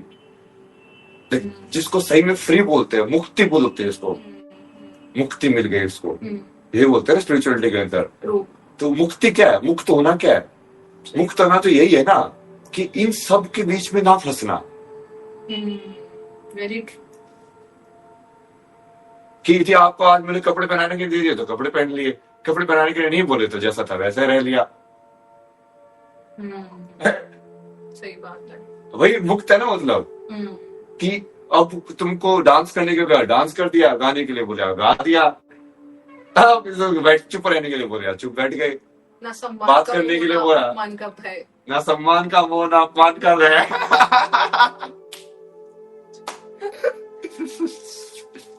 तो अभी आप जैसे क्या आप अभी इसके बाद जैसे आपकी स्पिरिचुअलिटी कुंभ के बाद क्या कुछ बदली है? आप उससे पहले क्या समझते थे भगवान के बारे में और उसके बाद अब क्या समझते हैं? और आप फ्यूचर में लाइक उसका क्या रोल समझते हैं अपनी लाइफ में? क्या लाइफ का पार्ट है स्पिरिचुअलिटी, कि वो लाइफ का मीनिंग जानना सबसे पहले बहुत जरूरी है? क्योंकि वो यदि हमने जाना ही नहीं तो हम कोई भी कंक्लूजन कैसे निकाल रहे हैं जब हमको पता ही नहीं है कि लाइफ क्या है? तो हम उस लाइफ के बेसिकली हमको गेम ही नहीं पता है कि कौन सा गेम हम खेल रहे हैं, तो उस गेम के अंदर जाके हीरो बनना है कि विलेन बनना, वो तो पूरा यूजलेस ही है। सही बात है। तो अभी आप बताइए कि कुंभ के बाद आपकी स्पिरिचुअलिटी पहले कैसे थी और बाद में कुछ बदली तो कैसे बदली, और अभी आप कहाँ पे हैं? मतलब अभी आप क्या मानते हैं कि भगवान क्या है और आप किस तरीके से फॉलो करते हैं यदि करते हैं तो? जरूरी नहीं है ना सारे लोग ऐसे ही हो सकता है कुछ लोग नॉन स्पिरिचुअल भी हो तो वो बताएंगे कि हाँ हम तो नहीं मानते, कोई दिक्कत नहीं है ना अपने को बात करने में। तो सही बात है। तो मुझे मतलब एक चीज कुंभ में देखने को मिली, मुझे वो गाना बहुत पसंद है, गाना नहीं बेसिकली भजन है, पता नहीं किस रूप में आके नारायण मिल जाएगा, ठीक है। तो मैं बहुत ज्यादा बिलीव करती हूँ इस बात पे कि जरूरी नहीं है कि मंदिर जाके भगवान को ही पूजा जाए तभी जाके उनकी सेवा है, क्योंकि हो सकता है कि सच में नारायण किसी भी रूप में मिल जाए, कोई हेल्प मांगने आ जाए बहुत सच्चे दिल से। और कभी कभी आप में, मुझे नहीं पता सबके साथ होता है या नहीं, बट कभी कभी आपको वो सेंस पता लग जाता है कि कौन जेन्युइन हेल्प मांग रहा है और कौन चार लोगों से जाके सेम हेल्प मांग रहे हैं, क्योंकि हर तरह के लोग हैं ना आजकल समाज में, हम देखते हैं कि मांगने वाले भी हर तरह के होते हैं। तो कुंभ में मेरे साथ ऐसी चीजें हुई, मतलब मैं बताना चाहूंगी आपको कि जैसे नारायण को मैं बहुत मानती हूँ, फॉर एग्जाम्पल गुरुवार को, हो सकता है कि ये मेरे मानने के बाद हुआ या ऐसा मैं मानती हूँ इसलिए मेरे साथ हो रहा है, मुझे नहीं पता, बट अच्छा है जो भी हो रहा है, कि मुझे लगता है कि सारे अच्छे काम मेरे साथ गुरुवार को होता है। 3 नंबर बड़ी मेरी सारी चीजें स्पेशल चीजें, 3 तारीख, 3 तारीख, मैं तो 3 ही हूँ। हाँ, इसलिए मुझे ये भी लगा कि इसलिए मैं आपसे मिली, शायद 2 कनेक्शन के महादेव में काफी बिलीव है। तो कुंभ में भी ऐसा हुआ कि मैं रैंडमली घूम रही हूँ, ठीक है, इतने लोग वहां पे मांगने वाले भी बहुत थे, इतने सारे लोग मांग रहे हैं, पर रेंडमली कोई आया जो कहीं नहीं दिख रहा था इससे पहले, येलो कपड़े पहने, और उसने मांगा भी क्या, कुछ नहीं मांगा, आप मुझे 1 किलो चने की दाल दिला दो। और उस दिन गुरुवार था, ठीक है, गुरुवार को ऐसे मैं बड़ा मानती हूँ कि येलो चीजें, येलो कपड़े पहनो। भाई मैंने बिना एक अपना दिमाग लगाए उसे चने की दाल दिला दी, ठीक है। फिर एक दिन ऐसा हुआ कुंभ में घूमते घूमते, जबकि मैं बिल्कुल वो नहीं कर रही थी कि यहाँ पे पैसे दान दे दिए, वहां पे पैसे दान दे दिए, यहाँ पे किसी को कुछ दे दिया, बट ऐसे जब भी हुआ तो मैंने कभी उसको डिनाई नहीं किया। फिर एक दिन एक बाबा जी आए जो कहीं नहीं दिख रहे थे, ऐसे कि किसी से मांग रहे हैं, सब लोगों से मांग रहे हैं, वो मुझसे मांगने की बात भी कहीं और मांग रहे हैं, सब कुछ नहीं दिखा। वो आए, उन्होंने रैंडमली बोला मुझे कि कंबल दिला दो, मैंने कंबल दिला दिया, और किसी को बताया भी नहीं। मतलब बहुत सेटिस्फेक्शन, वो जो होता है ना कि बहुत प्योर वाली आपको फीलिंग आती है कि सच में कुछ ऐसा हो रहा है कि पता नहीं इस रूप में नारायण मिल जाएगा। उस टाइम बहुत जरूरत होती है कि आप इसे दिमाग ना लगाओ अगर आप बिलीव करते हो। तो मुझे वो चीज वहां पे महसूस हुई, क्योंकि मैं बहुत फ्री माइंड के साथ घूम रही थी वहां पे, विदाउट किसी को ऐसे जज करेगी ये कर रहा है, ये वो कर रहा है। शुरू के दिनों में मेरे को बहुत कष्ट हुआ, मैं भी भीड़ चाल में चल के ऐसे बोल रही थी कि अरे यार क्या कर रहे हैं, वॉशरूम साफ नहीं है, ये तो कह रहे थे कि इतने सारे फैसिलिटी बनाई हुई है, फैसिलिटीज तो थी वहाँ पे, फैसिलिटीज तो थी, फैसिलिटीज तो पूरी थी, मुझे खुद लगा अरेंजमेंट भी काफी बढ़िया से की थी, ऐसा नहीं है, बट वो इन्हें आई थिंक वो थोड़ा मैनेजमेंट के हिसाब से होता है, सेल्फ की जिम्मेदारी नहीं निभा रहे, सेल्फ की जिम्मेदारी भी होती है। और भाई फिर मुझे भी लगने लगा कि यार भाई लोग मर रहे हैं यहाँ पर आने के लिए, और मुझे ये गोल्डन चांस मिल रहा है, काफी मैं इतना कुछ एक्सपीरियंस कर रही हूँ। तो 2-4 दिन के बाद मैंने कोई कंप्लेंट नहीं करी, जैसा चल रहा है, मैं लोगों को लग रहा था कि मैं बहुत वीआईपी तरीके से घूम रही हूँ। तो मैं बताना चाहूंगी भाई, मैं बराबर पैदल चल रही थी, ऐसा नहीं, ठीक है, हमारी पास गाड़ी होती थी लेकिन वो एक पॉइंट तक ही आती थी। स्पेशल डेज पर जब हमें कवरेज करना होता था, लाइक मकर संक्रांति पे, मकर संक्रांति के दिन मैं खुद 17 किलोमीटर चली हूँ। ऐसे मैं कोई मैराथन रनर नहीं हूँ और ना ही मैं डेली वॉक करती हूँ, बट मैं चली क्योंकि जो एक्सपीरियंस हो रहा था वो बहुत अद्भुत था। तो कुंभ से आने के बाद मैंने ये खुद को कहा भी, और अभी मुझे लग रहा है कि मैं इस चीज में थोड़ी आगे भी बढ़ गई हूँ कि पहले मैं और जितना ज्यादा जज करती थी वो अब ना करूं, जो भी है उसको बहुत इजीली एक्सेप्ट कर लूं। हर बार जरूरत नहीं होती, मतलब शायद कमियां निकालने की या कुछ भी जज करने की, तो वो जजमेंटल वाली जो थोड़ी मेरे अंदर थी चीज, मुझे नहीं पता उसकी फ्रीक्वेंसी पहले कितनी थी, क्योंकि मैं पहले भी कोशिश करती थी, लेकिन फिर भी थी, जो कुंभ जाके मैंने फील किया। तो वो मैंने अपने अंदर कोशिश करी तो कि बहुत बढ़िया इंसान हो आपके, वो आप उस चीज को सेल्फ रिफ्लेक्शन बोलते हैं ना, कि इंसान के अंदर सेल्फ रिफ्लेक्शन हो रहा, कि जिसको पता होना कि हाँ मैं जज कर रहा हूँ। वो सारे लोगों को तो पता ही नहीं होता कि मैं जज कि वो जज कर रहे हैं उस चीज को, उनको सामने वाला बताएगा भी तो भी वो नहीं सुनेंगे उस चीज की। तो सेल्फ रिफ्लेक्शन वाले लोग ही हैं जो लाइक उस चीज को देखते हैं कि यार नहीं, मेरे सही में उनको दूसरे से पॉइंट आउट करने की जरूरत नहीं पड़ती है, दे विल सी यार यार इस जगह पे मेरा बिहेवियर में भी यहाँ पे ऐसे हो सकता था, True. यहाँ पे ये चीज मैंने बेटर की है, यहाँ पे मैं इस चीज को ऐसे सोचते थे, अब मेरे पूरा ब्रेक हो गया, मैं तो ऐसे सोचता था इस चीज को। जैसे शुरू में जब वहां पे सदगुरु के वहां पे मैं आश्रम में गया तो मुझे वो जो दंडवत प्रणाम था ना वो करते हुए इतनी रेजिस्टेंस हुई ना मेरे अंदर, मैं बोला कि मैं क्या एक पत्थर के सामने ऐसे दंडवत प्रणाम कर रहा हूँ, क्योंकि मन में पूरा कंडीशनिंग थी बचपन से कि ये सब क्या है, मंदिर में जाके ऐसे करना, ये सब करना, मेरी तो बहुत स्ट्रॉन्ग थी, मतलब कि वो आर्य समाजी वो थे मेरे पापा, और लाइक वो बिल्कुल ही लाइक ऐसे मूर्ति पूजा नहीं, बिल्कुल ही ये नहीं।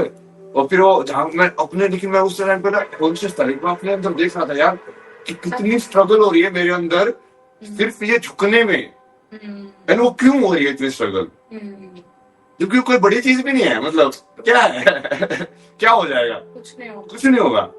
बट वो एक बार जब वो टूटी तो उसके बाद तो धीरे धीरे like you keep on growing, but वो एक सेल्फ रिफ्लेक्शन वाली चीज से ही ग्रो होते हो तुम, जब तुम खुद के अंदर ऑब्जर्व करते हो कि यार ये चीज क्यों है मेरे अंदर, ये कहाँ से आई है। तो अब आप भगवान को क्या मानते हो, और आप स्पिरिचुअलिटी में अभी आप क्या करते हो? स्पिरिचुअलिटी में अभी मैं यही करती हूँ कि मैं अपने बिहेवियर में बहुत, जो भी अभी मुझ में खामियां हैं, ऐसा बिल्कुल नहीं है कि मैं कोई परफेक्ट इंसान हूँ, बहुत सारी खामियां हैं मुझ में, मेरी वजह से भी कई बार लोगों को हर्ट होता है, या मेरे बिहेवियर से भी उनको अच्छा नहीं लगता है। तो मेरा गोल यही है कि वो चीजें ना हो ज्यादा तर, और जितना मैं सोसाइटी को हेल्प कर सकूं इन द सेंस, मेरा ये मतलब नहीं है कि बहुत पैसों से या फिर बहुत मैं कोई एनजीओ खोलूं उसके बाद ही हेल्प करूं, बट जितना मैं काइंड हो सकूं ये जानने के बाद कि फॉर एग्जाम्पल, जैसे कि मैं छोटे छोटे आपको एग्जाम्पल्स देके बताती हूँ, जैसे कि हमारी सोसाइटी में हम इतने लोग देखते हैं, जैसे कि गार्ड हो गए या फिर कोई मॉल में काम करने वाले व्यक्ति हो गए, यहीं पे मान लो होटल में हेल्पर हो, ये सब इतने सारे लोग रहते हैं जिनकी सैलरी होती है कुछ 8-10 हजार रुपए, मैक्सिमम 15,000 रुपए। तो मैंने कई बार देखा है कि आप मंदिर जाते हो, आप इतना भगवान को मानते हो, आप इतना ज्यादा धार्मिक खुद को बताते हो, बट सेम आपका बिहेवियर इंसानों के साथ बिल्कुल ठीक नहीं, स्पेशली इन छोटे लोग जिनको सोसाइटी में बोला जाता है, जो अपनी कमाई के लिए थोड़ा बहुत काम कर रहे हैं, दिन भर काम कर रहे हैं, इतनी मेहनत कर रहे हैं। तो मुझे लगता है बहुत बड़ा कॉन्ट्रीब्यूशन हो सकता है, क्योंकि हो सकता है कि भाई वो भी अपनी जॉब से बहुत फ्रस्ट्रेटेड हो, उसकी कोई मजबूरी रही हो। जैसे मैं जिस सोसाइटी में रहती हूँ, वो प्रखर भी जानते हैं कि वहाँ एक गार्ड भैया काम करते थे। तो अब आप सोचो कितना दुखद होता है ये जानना कि वो गार्ड भैया रात के 8 बजे से सुबह के 8 बजे तक एक टूटी चेयर का लॉजिक मुझे ये बताया गया जब मैंने चेंज करने को बोली कि उनको नींद ना आ जाए, इसलिए मुझे भी लगा था कि ये लॉजिक बताएगा, मुझे नहीं पता था आज तक। मुझे बड़ा बुरा लगा कि चेयर नहीं दे सकते उनको, ठीक है, मैंने कहा चलो ठीक है भाई। इस तरह की जॉब करने के बाद जिसमें उसको मात्र 10,000 रुपए मिल रहे हैं, जब भी हमारी गाड़ी आई है, जब भी हम गेट के अंदर आए, उसकी स्माइल ऐसी के मतलब आपका दिन बन जाए, ठीक है। इतने स्ट्रगल के बाद उसको क्या मतलब है, ना तो हम उसको पैसे दे रहे हैं, ना तो हम उसको खाने दे रहे, ना तो हम उसको कोई सामान दे रहे। और भी गार्ड आते हैं जो मुंह बनाए रहते हैं, जो हंसते नहीं है, जो परेशान रहते हैं, बट उस बंदे का करेज देखो। सबसे पहले तो मैं ऐसे लोगों को सैल्यूट करना चाहूंगी, इतनी प्रॉब्लम्स के बाद। फिर एक दिन जब इतना उसको मुस्कुराते देखकर हमने उनसे बात करी, तो हमें पता चला कि वो कितनी परेशानी में है, फिर भी वो मुस्कुरा के ही बता रहे कि उनकी कोई कजिन मौसी की बेटी एम्स भोपाल में बहुत टाइम से किसी डिसीज की वजह से एडमिट है, और अब फाइनली वो बहुत सीरियस है, और वो बहुत ज्यादा परेशान है कि कुछ हो गया तो कैसे सारी चीजों का इंतजाम हुआ। उनके पास पैसे ही नहीं है, कुछ लग चुके हैं, मतलब उनका अंतिम संस्कार करने की, ठीक है। दूसरे दिन ही सुबह पता चलता है कि वो नहीं रही, क्योंकि भैया दिखे नहीं, तो हमने फोन करके पूछा, ठीक है। उस इंसान ने सोसाइटी में जो भी था उससे अपनी एडवांस सैलरी मांगी, उसने नहीं दी गई। उसने पहले बताया कि मुझे जरूरत है, तो चंदा करने में किसी ने कोई कॉन्ट्रीब्यूशन नहीं दिया खास, जितना कॉन्ट्रीब्यूशन हम देते हैं ना गणेश जी में, दुर्गा जी में। बुरी बात नहीं है, मैं कह रही हूँ करो आप, अच्छी बात है, फेस्टिवल्स भी सेलिब्रेट होने चाहिए।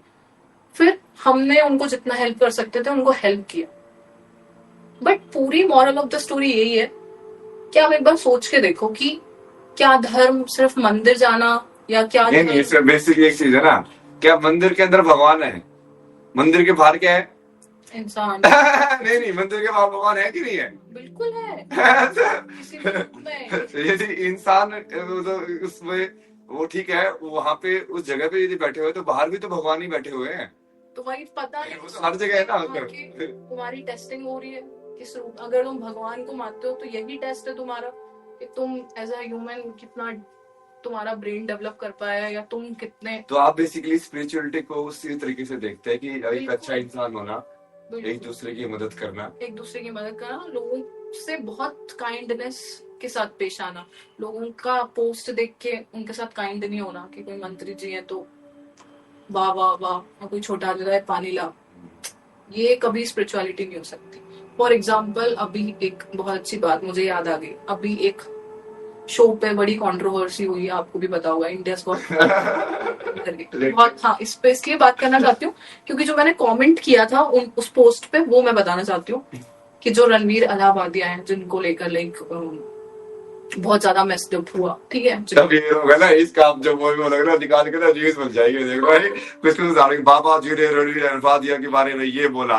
बाबा जी, देखिए वो नाम तो मेरा लेंगे, देखिए वो हिट हो जाएगा उसकी वजह से। क्या बाबा जी ने कुछ बोला? क्योंकि मैंने उस किसी के बारे में जनरली सिर्फ सुशांत सिन्हा के इंटरव्यू में बोला, उसके अलावा कभी नहीं बोला, क्योंकि मैं फोकस ही नहीं करता, ये मतलब जो इरेलीवेंट जैसा लगता मुझे वो। नहीं, वो मेरे को एग्जांपल बहुत अच्छा याद आया कि उन्होंने जो भी किया, मैं तो ये कहती हूँ सेम वही बात हम कर रहे हैं कि या तो आप जो हो वो एक्सेप्ट कर लो या आप कुछ और बनने की एक्टिंग मत। अब मुझे सबसे जो बुरा उस पूरे वाक्य में लगा कि रणवीर अलाहाबादिया जो है, हम दोनों खुद बड़े ज्यादा पॉडकास्ट देखते हैं, मैं भी बहुत देखता था, मैं भी बहुत देखा, बट वो जो खुद को पोर्ट्रे करता है हमेशा से कि वो बहुत स्पिरिचुअल इंसान है, वो अवेकन ह्यूमन है, उसने बहुत कुछ लाइफ में सीख लिया है, लेकिन स्पिरिचुअलिटी का मतलब क्या है कि आपका कॉन्शियसनेस हमेशा काम करता है।